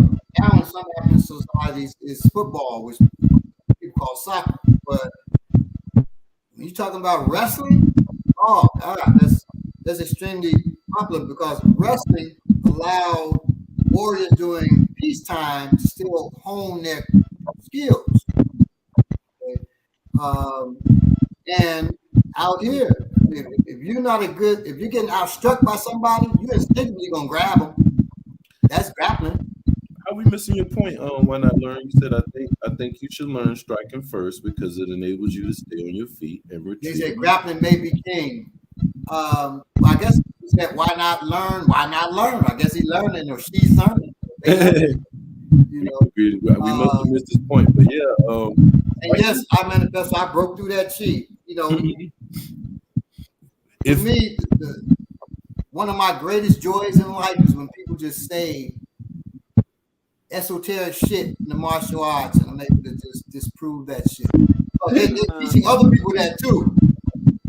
So let me disprove all that esoteric bullshit, and now we can get down to the real shit.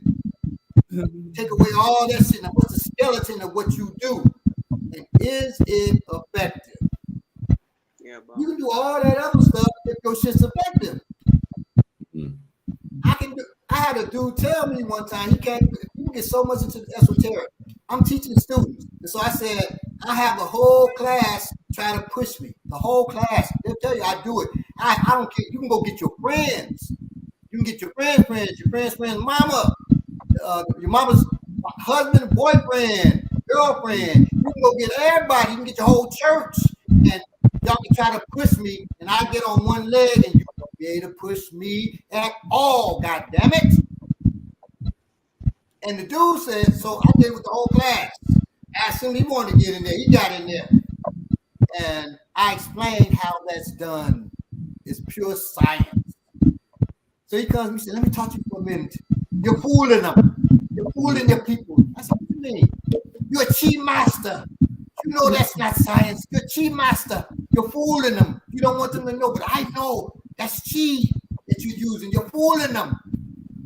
I said, well, shit, I'm fooling myself then because I learned that this is pure science, and that's why it has worked every rip. But I don't know about chi because I'm an African martial artist. We don't even talk about chi. Now, the way that works, you said, well, what? And you said that with confidence, you can get all these people, whole churches, and you get the whole planet. They wouldn't be able to push me. That's how bad I am. No, it's because when you try to push me, and this when we get together, I'll show you, and we can go outside and get other folks outside to do it. They're gonna be like, what the hell?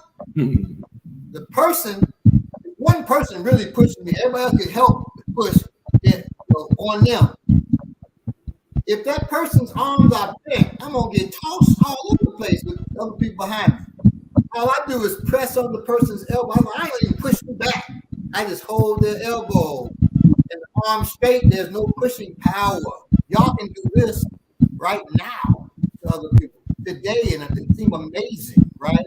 So I go, the person, they're pushing hard to be behind. That person is lifting up and all over the place. I'm just like this. And then I lift one leg just to show, and he's flying all over, and they falling, and like, what the hell? Oh my God, it's so amazing. When I touch your arm, there's no pushing power. We made a circuit. The more you push, the more I'm rooted to the ground. But you're not, because your arms are straight. So you're flying all over the place. That also shows when your arms are already straight, how much stocking power do you have? How much pushing power?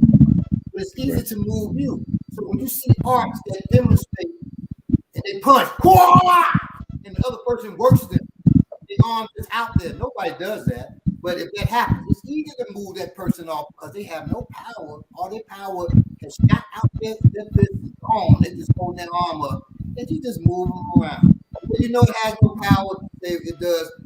Punch your fist out, push your palm out, and hold it. The only place where there's energy is here. You're gonna feel this, all this shit get heavy as hell. There's nothing there no more. It just can only go down. There's no pushing power. Bobby, you got Rosemary June as her comrades and herself are looking for a trusted teacher in Seattle. They're looking for somewhere to train and a teacher in Seattle. You know some folks in Seattle? In Seattle. Not right offhand. I'd have to think about that. So then I would suggest the martial arts that we talked about that we put together maybe. Now, if I suggest a martial art and you do your research and find somebody there, I would suggest a screamer is also known as Kali or Arnis. That's three things. The same thing. Arnis, Kali, screamer. If you're going to do it, though, if you can find PTK, Pikiti, P-E-K-I-T-I, Pikiti Tertia, T-E-R-S-I-A, Pikiti Tertia Kali, PTK, I would say do that. That I found because they're great with the knife. Ooh, great with it. Okay. That's their wheelhouse. Most artists you find them using the stick first and everything, but they may use the stick first, but they're great. Their expertise in the knife. That's their wheelhouse. I would say do that. Now if you say, well, we can't just have knives, carry knives, then I would say, well, another form of restraint is good. Judo is great if you're looking for empty hand because you're using judo at full power all the time. And it's thinking self-defense wise and combative. Also sport wise, it's an Olympic sport. But I would say that over wrestling because wrestling is pure D sport. They're not thinking at all about combat. Okay. Unless you learn some African wrestling like Lamba. If you got Lamba in your place, and that's a lot of Africans in Seattle. When I went to Seattle, oh man, they took me in. They're so loving. Just the black people, period, are so unified. Was surprised. My driver who was there, I was going to an event. She said, "Why are you going to this convention with all these white people?" I had to ask. I said, "Well, I'm an author of science fiction and fantasy. That's what I'm going to." And they said, "Oh." Said, I figured you would like some picking up on your energy and what you're wearing out on Africa. Because I figured you want to go to an African wedding. I said, what? He said, yeah, there's one across from where your convention is. I could take you there. You still have time to make your convention at that time. I said, sure. He took me to the wedding, and there was no, who was this guy? Like, come on in. Everybody, just brought me in and loved me. She introduced me to people, and it was beautiful. Beautiful. I went to dinner with the folks. We had lunch when I first got into Seattle, and we're walking out, and I'm behind everybody, and it's a three black couple and another black person with them. Excuse me. And they're laughing when they see me. And they said, "Excuse me." I said, "What?" And, the wife, the husband, like, babe, She said, "No, it's cool. I think he'll answer." I said, "Yeah." She said, "Why are you with these folks?" I said, "I just got into town. We're doing a convention." And that's why she said, "Oh, okay." I thought you was Uncle Tom or something. Just like that.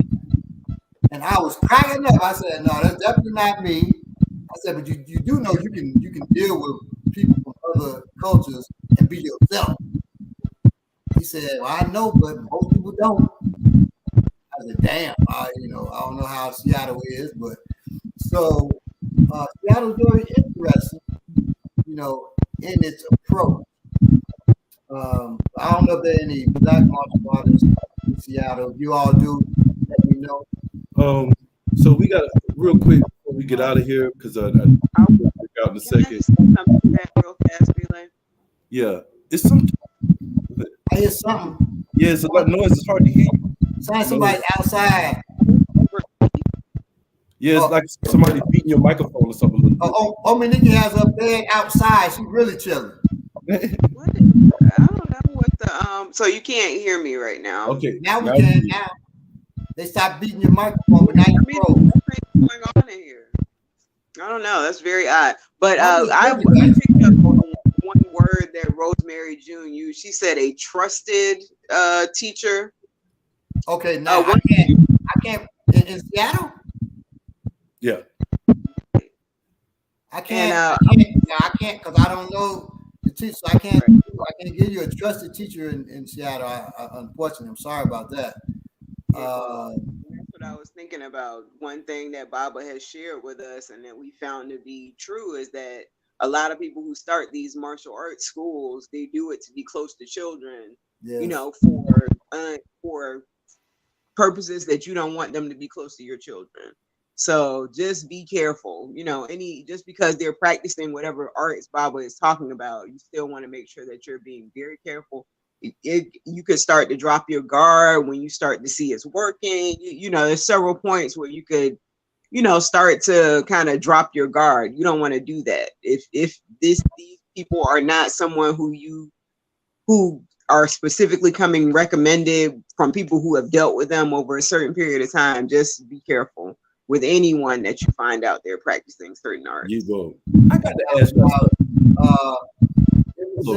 Daria said maybe it's a fan that was making the noise. Randy Prince said it's probably CIA parts. I believe either CIA parts or going with that or with poltergeist. I have to ask y'all in the chats that's advising and saying what's best to do and stuff like that. I'm eager about where y'all getting this information from, what y'all been practicing, what kind of art y'all over here doing. Well, a lot of times it's funny. A lot of times people will things that they like, they want to share it. It's cool.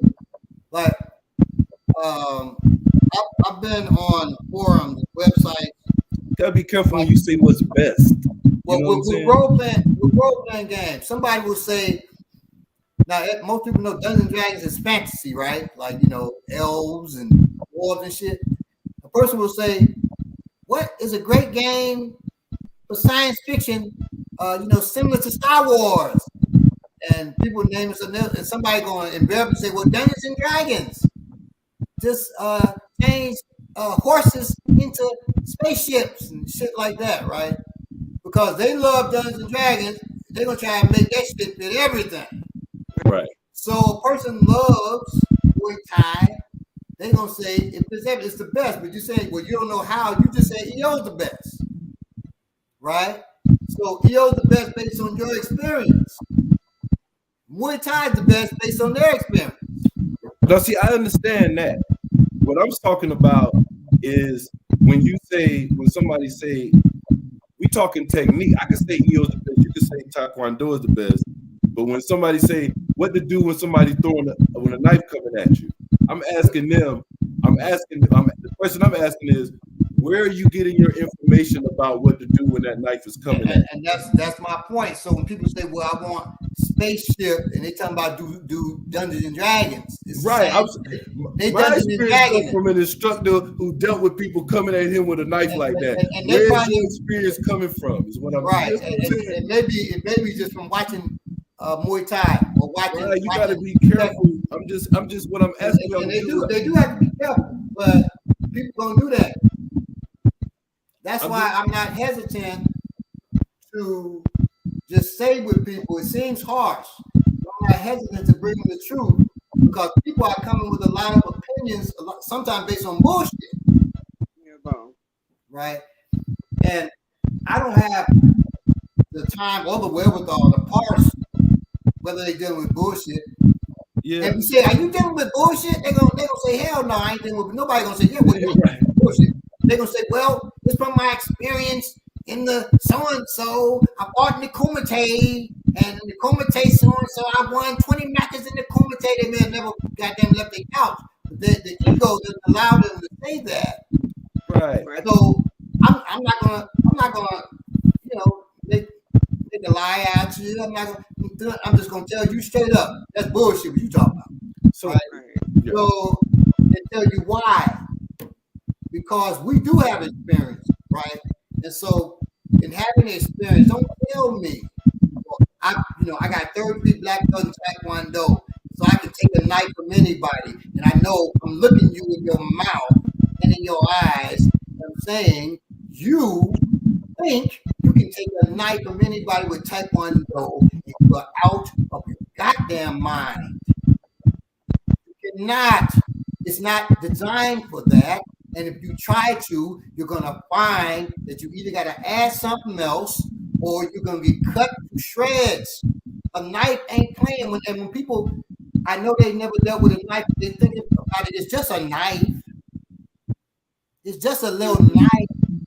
A little knife can touch you and open you up with a large gash. A little knife can step on to the next round. A little knife can do a hell of a lot of damage in the hands of a 2-year-old, right? So we know that, but a person don't know what you're doing with that person. If you allow them to pontificate on where they got the information, they're just wasting your time. Yeah, I just want to say, one thing, y'all, because I want to be respectful. I don't want to like all people, calling biases. But I do want to say this. This podcast is Warrior Class is based on techniques and how to survive, how to thrive, what's the best way to do certain things. Our system comes from, is comprised of other arts that had other fighting systems they put together and so it's not like I'm saying like Baba thought of all this from his head. So I'm saying Baba is the best. Baba's style is the best. Okay. So it's only because I just muted her thing. It's her mic. Go ahead. Okay. So it's not. I don't want y'all to think that we're like it's like I don't take this personal. You know what I'm saying? But one thing we want to make sure is that what I'm saying, I don't comment on certain things and I let Baba talk on them. He may have experience in it. He does, and I don't. There's some things I have real life experience with too, and I'll speak on. You know what I'm saying? But I'm going to just be careful giving suggestions out to people. If you haven't tried and tested it in real life, please be careful giving out that information, especially in our chat. Because you may be giving out great information for somebody dealing with a regular person or somebody that does your art or Pacific art. But is that good information for somebody that's dealing with things that you may not know, that you don't know about? Because if you don't know something that don't exist, meaning, you saying, hey, do this, do that, but you ain't taking account stuff that you just ain't taking account of, which are tools and stuff like that. You may, hey, I want to be, you don't certain things y'all not taking in account of. So I just want to say that, you know what I'm saying? And we'll just leave it at that. You know what I'm saying? And if you have any questions that you want to ask us, please ask us the question like, hey, do you think this is the best way to go about doing this, that, and the third? Maybe ask us or what we think about it. Maybe you don't want to ask us. Maybe you just want to know what we think about it before, you may disseminate that. You know what I'm saying? If you haven't tried and tested it yourself or know that it's been tested on the battlefield, which is the street or the real battlefield. So I just want to. That's well said. Well said. Yeah. So people want to share, but it is very dangerous. to say, well, the best art, because some people will listen to that and say, well, I'm gonna try that. They said so and so said that's the best art in the world, and we'll find that they're wasting their time. I know people who do art and friends with people who do arts and all kinds of stuff. And they'll tell you, I don't bite my tongue. And if I love you, I'm gonna say what I think if you ask me. Otherwise, you're doing your thing, you know, good. Train in something. But if you ask me this, or you tell me, you know, I can stop whatever in your ego, I'm not gonna just let that fly. Maybe if it's just me and you, right. Okay. But if there's other people around, I can't let that fly because it endangers them if they respect you. And that this is what my friends who are instructors are, that if you are around me and you're talking bullshit, I'm going to dismantle that. Now, if I really love you, I may dismantle it later. If it's to my students, I'm definitely going to dismantle it later. But we're in a group of people and they're looking up to you and you tell them bullshit. And please do it to me if I'm bullshitting the people. Say it out loud and say it immediately to shut that shit down so people don't go and get themselves killed. Learning from people who don't know what they're doing. And if you are a man or a woman who's not willing to put your training and your technique on the line to be judged and scrutinized, you are not fit to be a teacher. If it's big I little you and you shut up, you don't question my technique, that motherfucker don't know what they're doing, and they're just shutting you up because they're afraid that if you question them too much, their shit gonna crumble. That's what they're afraid of, because they ain't put in the work, they ain't put in the study, they ain't put in the blood, sweat, and tears, or they put in blood, sweat, and tears on bullshit and they know it. And so they teaching you, they know it's bullshit though, because they ran into people like me who exposed that shit on the goddamn mat. I ain't talking about us just talking. I'm talking about on the mat. Let's put some work in. I'm an old man and I still get on the mat with you. And then the moment I can't get on the mat with you, then it's time for me to get off and stay off the mat. But are you man enough? You know, had this brother threaten his sister. We should have martial arts and sciences Ning site. I had founded it, right? 10,500 members or something. It was huge back in them days, right? And this sister's talking, Mama G, and you heard Mama G talk about it, Belay. And this brother who's a high-ranking martial artist comes at her and gets mad, things she's saying, like that's not the proper technique or something, brother, something. He gets mad. Well, you know, we can throw down. We can do so-and-so. I said, is this dude really threatening his sister on here? I said, look, dude, I have the address to your school. Say one more motherfucking thing to this sister. And she showed y'all, she printed out the thing. She kept it, right? Mm-hmm. Say one more motherfucking thing to that sister. I'm coming up to New York and I'm beating your ass in front of your students. You don't threaten this sister. Not only are you disrespecting her, you're threatening to fight her. Well, goddamn it, I'm taking her place. And I'm threatening you. Right, I'm threatening you. But this man to man now, goddamn it. And this is instructor to instructor. Right. You're a high level instructor that's respected. She is too. And you're talking about fighting, but she's a woman first. And I'm just programmed to protect women. I am coming to your school and I'm gonna beat you down in New York, and then I'm gonna go outside and say, in New York, I'm gonna sing New York, and then I'm going back to Atlanta. Concrete jungle, yeah, your ass was made right here in New York, in the Big Apple. That dude was like, okay, he apologized. I was deadly serious that time. I was ready. I was already telling my wife, dear, let's get our shit together because we're going to New York.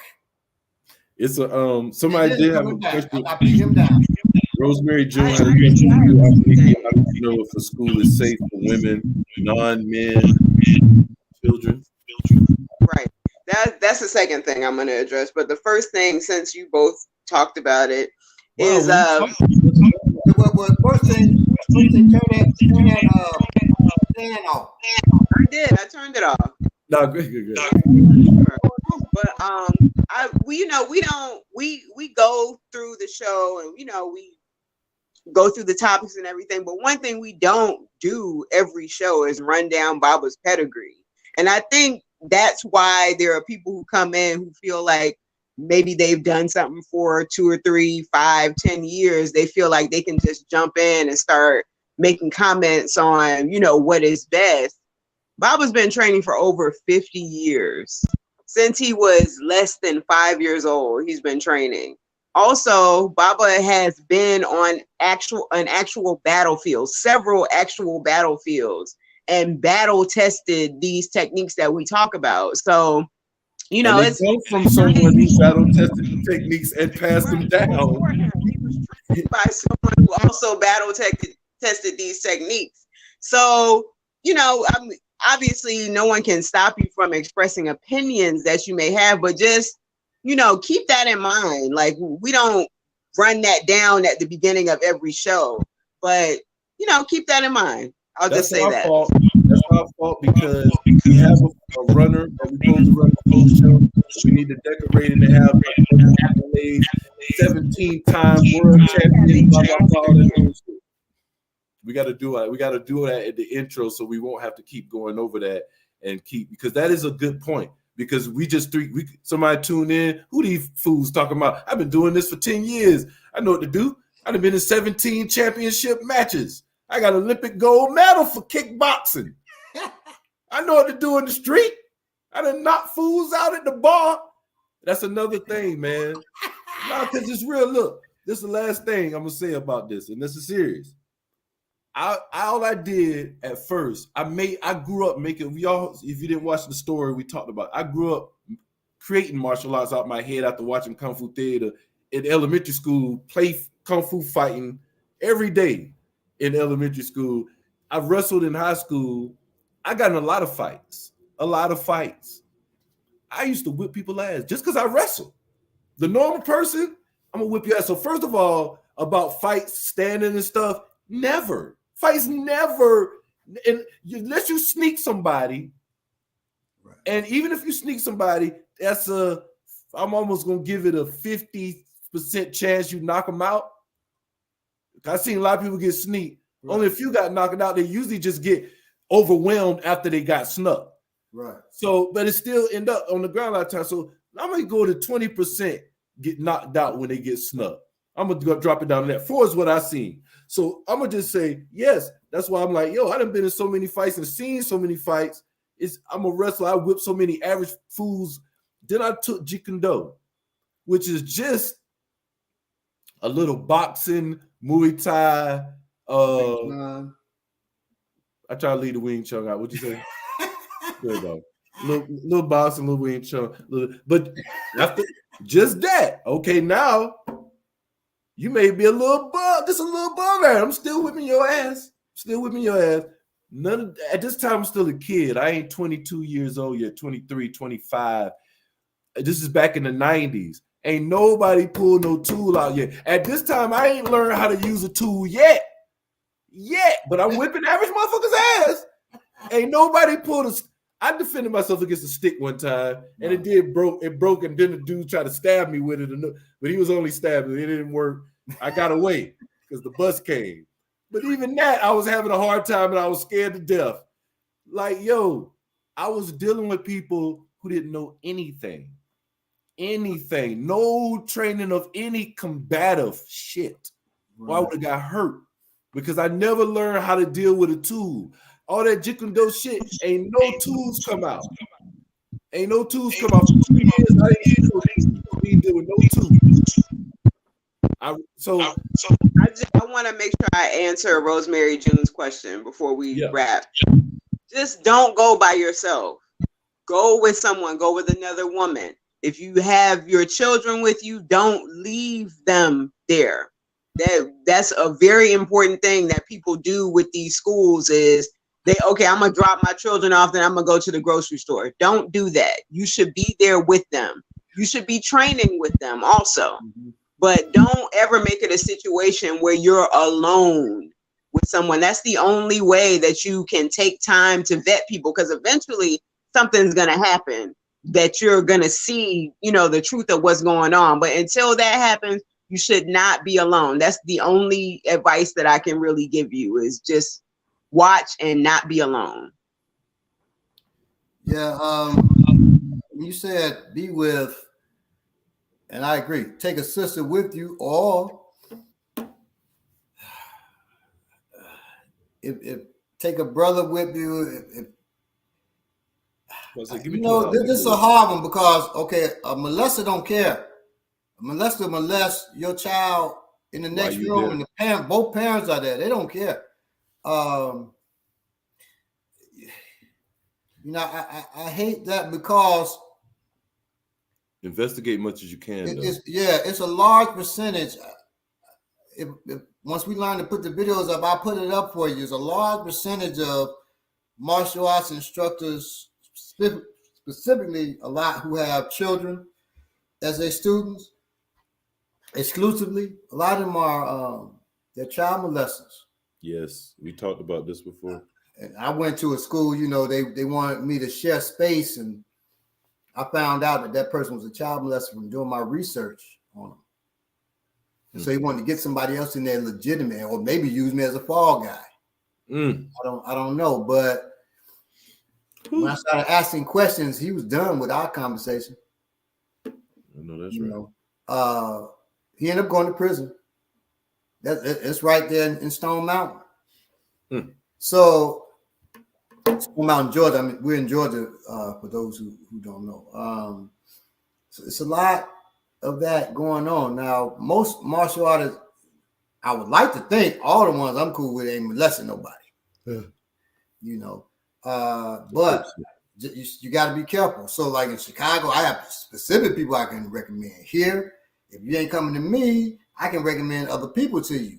I can recommend people in New York, in Miami, in Orlando, in New Jersey, in Detroit, in Los Angeles, in San Francisco, in Monterey, California. But Seattle's one of the places I don't know. Whenever I go to Seattle, it's a place I go for either convention or for vacation. So she just said she found a Pakiti Tertia Kali system down the street. She gonna roll down there with her comrades. Wow. Cash out Baba 1995. Can you post the name of that Pakiti Tertia school? Not to sell them, but I do know people in Pakiti Tertia. They have an organization. Yeah. And I can ask around if you want, or you just, y'all roll and go and really feel that person's energy. Oh, right. I forgot. I know somebody in Pakiti Tertia. I forgot about that. Now, we went to a school here. Me and some of my students, we were going to open up a school in Stone Mountain. And I used to teach in Stone Mountain when I lived there, but we were going to open up a school. And we said, let's go around and check out the other schools. To see how they're running their programs, what equipment they have and stuff. And we go to this Taekwondo dude, and my student, who's a full instructor at the time, she was still in. She asked a question, simple. He said, look, you don't ask questions because you don't know anything.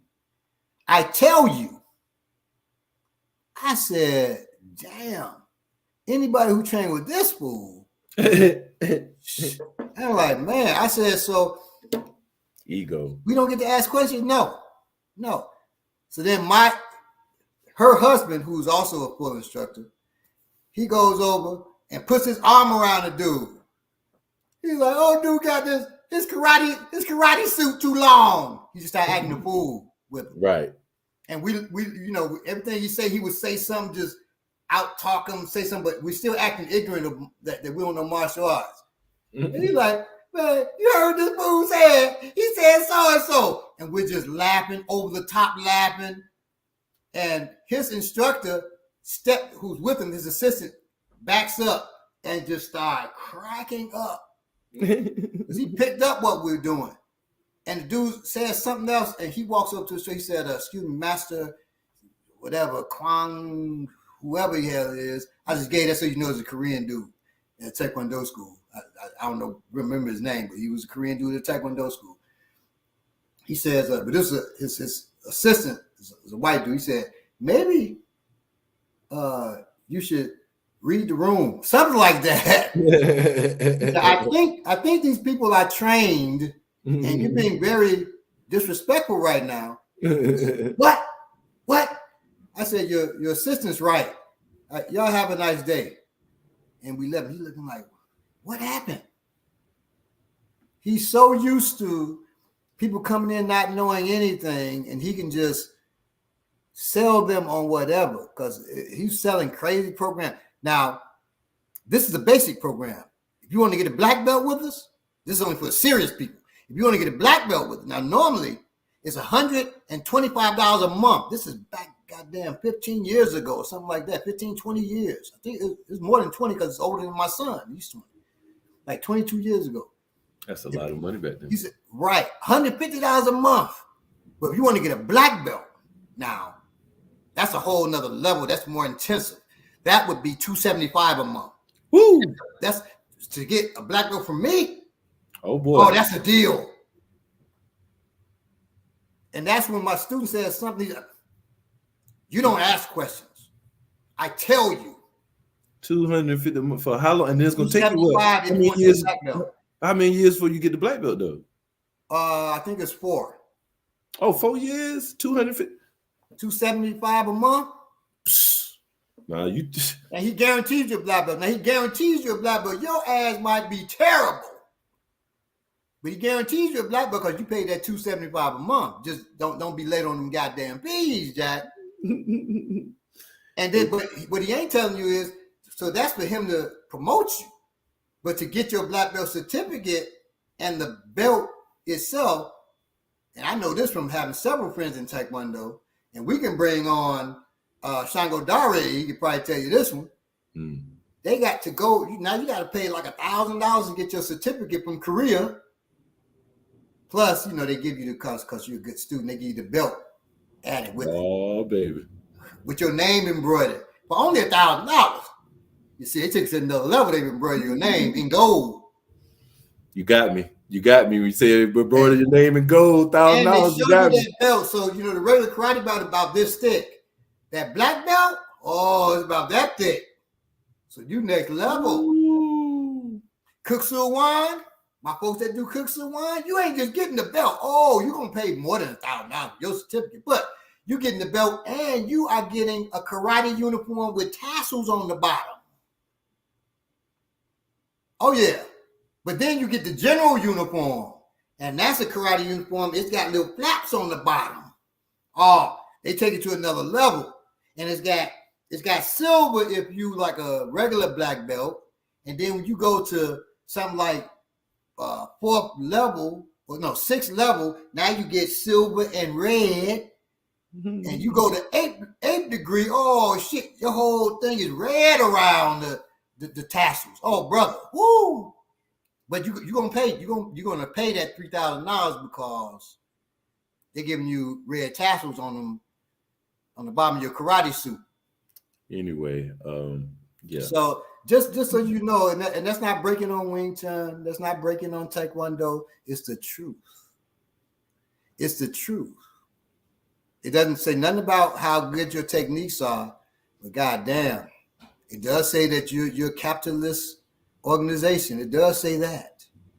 Okay, so he's making money on something that doesn't make sense. Learn how to throw a punch. Basic stuff you can learn independently. Kick. Yeah. Babies come out and won't shoot. My newborn, she kicked the hell out of my solar plexus. Lightning fast, too. It was a lightning fast. You're like, oh, shit, she lightning fast with it. She kicked out. I'm like, oh, snap. In case I wanted to grab it. No. Pulled it back real quick. She punches. She knocked my glass off my face. This is a newborn. So we come into the world able to do some striking. Just so you know, some of the first things that we would actually if you were asking me what you should probably learn first if you was actually getting into martial arts, I would probably say how to fall. Yes, that has saved many people's lives. Believe it or not, how to fall. My son fell on the bike. We riding. Well, I'm jogging. My daughter's riding her skateboard. He's riding his 10-speed. And there was a hill at our other house. Okay, so there's a hill, deep hill, so steep hill. We're going up fine, going down. He was going too fast. I said, "Ade, slow down." Boom, flips off. Y'all remember when about that?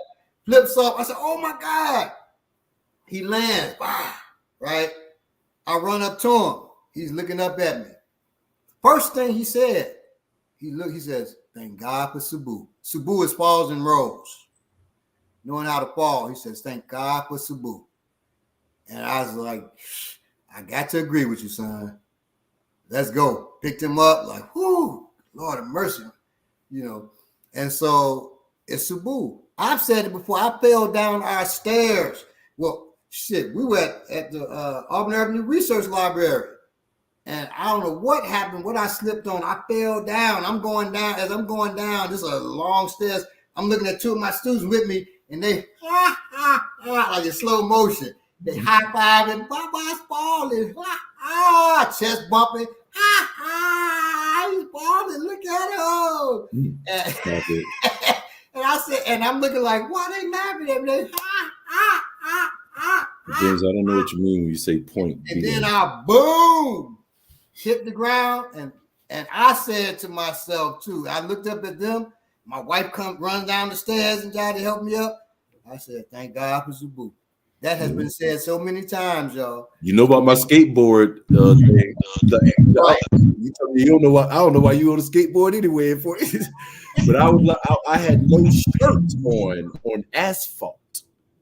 Listen, so yeah, so I was on a longboard and I fell, and it was the only time I fell. But I definitely used Sabu. It was a side fall, and I didn't even realize it until after the whole situation was over. But Rosemary June asked, learn how to fall. When you go to this martial arts school that you're going to, they should be hitting you for real. That's why you need to learn how to fall. That's what I mean. There's other things, avoiding injury and all that, but that's a major reason why you should be learning how to fall, because you should actually be going through these whatever exercises that you're doing. It should be real. So that's why Sabu is one of the first things that you would learn. And one of my criteria when I go to the martial arts school and they do throws, and they don't teach Sabu. So Sabu is an African word, Franny French. So if you go to Pakiti Tertia, they're not gonna call it that. They call it balls and rolls or whatever in the Filipino language, they call it. But if you go to a school and they do throws, trips and stuff, and there's no mat, they're not doing throws and for real. Right. That's what she mean by hitting. She don't mean they going up and punch you in your jaw and you falling. She mean you mean throws, locks, different things. You should be falling to the ground. Right. Baba put me in a wrist lock. I fall to the ground. You know what I'm saying? There's a video that he made. And he's saying that, there are people that are dangerous and you should be dangerous or something like that. And it shows me I'm doing a real wrist lock on him. Yeah. He's getting thrown. So knowing how to fall is very, very, very, very important, because that's going to transcend just combat. When people fall, you slip on a slippery surface. People have it. People love to put their hand out. That's how most injuries happen. Intuitive. The right thing to do is not always intuitive. Right. Exactly. Because that isn't, I didn't want to say it was instinctively. People put those hands out, but you do as a form of protection. You put that hand out. That's how you hurt yourself. When you break a wrist fracture or shoulders, all of that, hips, All of the stuff that takes the longest to heal is what you injure when you fall, when you don't fall properly. So just slipping and you put that arm out there, you can train that out of yourself if you learn Sabu, and that'll transcend. Because what good are these if you can't use them? Right. So before you learn any of that, you want to learn how to be able to stand properly. You know what I'm saying, and how to fall and get back up properly. You know, people don't think about that because if you don't know something, it don't. All right, we finished with this show. That's enough. All right. So thank you all for joining us. It was a great show. And next week, if the wife is feeling good, or may have her in the studio with us so I can keep my eye on her. All right. I can look, see what's going on, make sure the baby okay. Right. So we may be live, and that's the case. We're going to show how to get out when you go to the ground, how to keep yourself stuck and get back up and stuff like that. That's key. And we'll probably just do a full show since we're talking about it on Sabu. All right. Because all that's part of Sabu, okay? And getting up from the ground is as or more important than the fall. But the fall is very important, knowing how to take a fall. Let me just tell y'all, I am regretting this show already because that means a lot of hitting the ground for me. So let me be stretched out and ready to do it. Yeah. Have my Sabu down so I ain't sore. But no, that's important. That's a great show. We might as well show you what we're talking about. You'll understand once we get to it. So yes, we'll aim for that for the next show, Sabu. That should be interesting. But yeah, that's going to be taxing on all of us on that one. So, you know, I eat my Wheaties beforehand and, you know, stretch out. Yes. So thank you, Eugene Mason. Thank you everybody. Brandy Prince, thank you for your questions. Rosemary June. So I'm going hard on y'all in the chat, man. I just want to go shout and out have to the a patriarchy messing with my mic. Yeah, and CIA, y'all trip or poltergeist. It's funny because when she starts talking, everything clears up. When she starts talking loud, but so that's crazy. So yeah. It's a poltergeist, man. It's a poltergeist. If y'all don't believe in ghosts, believe now. It's evidence right there. A fed poltergeist. Right. Poltergeist got on the black and sit and stay.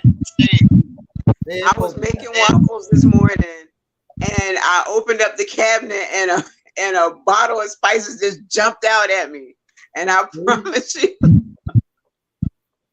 I was like, "Get out of here, ghost!" See, poltergeist ain't playing. The system so cold. The system so cold. They sending ghosts at us now. Yeah. Rosemary June said that would be so helpful. A live show, a live demo on how to fall. Yeah, we got you. Yeah, that's what we're gonna do. And if you have a mat or a mattress you can put on the floor, and a friend, a spouse, or whatever, training partner, y'all, let's all do it at the same time. This would be one of the most important shows as far as techniques that you could actually be a part of. Serious shit. I mean, we fall all the time. Y'all know you hurt you. It don't take nothing, especially grown folks. We work. You fall around, you fall, twist that ankle, that can stop a lot these days. So for those who are older, that could take. It may take years to heal. You can be younger, but that could take a long time if it heals right ever. Real. And saying this as far as falls. So Kunle, if we ever bring him on the show, you'll see. I asked him to show his finger. His finger, he was on a scooter, fell, knows how to fall. Otherwise, he said he'd probably be dead. The fall was so crazy downhill. He said he rolled. It was a steep hill in Stone Mountain. He said he rolled for about half a block. Wow. And his finger was shattered several places. One finger. That's all that happened, luckily. But he got nothing else. A couple of scratches, abrasions rather. But right. So it's important. It's very important, man. And this would have got fixed too. They gone doctor. Well, me, I can't talk. My finger right here is bent down because it got broken in real fight here in Atlanta. One of the only serious fights I got in here in Atlanta. Dude swung a wine bottle, gonna mess up some wine. And when he swung the bottle, I covered. And as I'm covering, it caught my finger, but it caught my finger, not my head. And it cracked my goddamn finger. And I made it worse because right behind that, I hit him, hit him, and I just broke that mug even worse. Instinctive. Right. Because you ain't think it's hurting, but and it dropped him. That's all I needed. But this, I knew. I said, shit, I need to go to the doctor. I splinted it myself, and that didn't work. And then by the time I went to the doctor, they said, well, we can fix that. We'll just break it again. I said, no. Break with what? She brings out a tool. She has a little hammer. I said, oh, hell no. I thought you were going to put me to sleep or something. Shit. No, we only put with no hammer. We don't put the colored people to sleep. Sorry. I said, well, I'll just deal with this. It ain't gonna just ruin me, is it? No. I said, okay, well, I just deal with that. I'm not letting you just break my shit, and I'm looking at you break my shit. Dude, you be all right. Just don't eat a lot of ice cream. You'll be fine. That arthritis getting that motherfucker, you're gonna be bad off. but real, all right, y'all.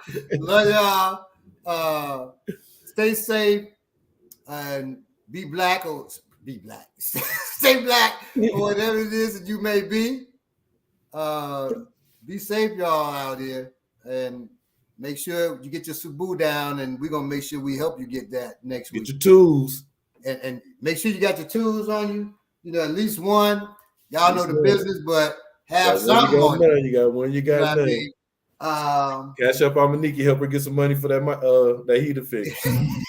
Yeah, give her cash app so she can pay an exorcist to get that poker guy. Get that spicy ghost up out of there. Get that spicy ghost up out of there. All right, y'all. All right, love y'all. Peace. Oh my goodness.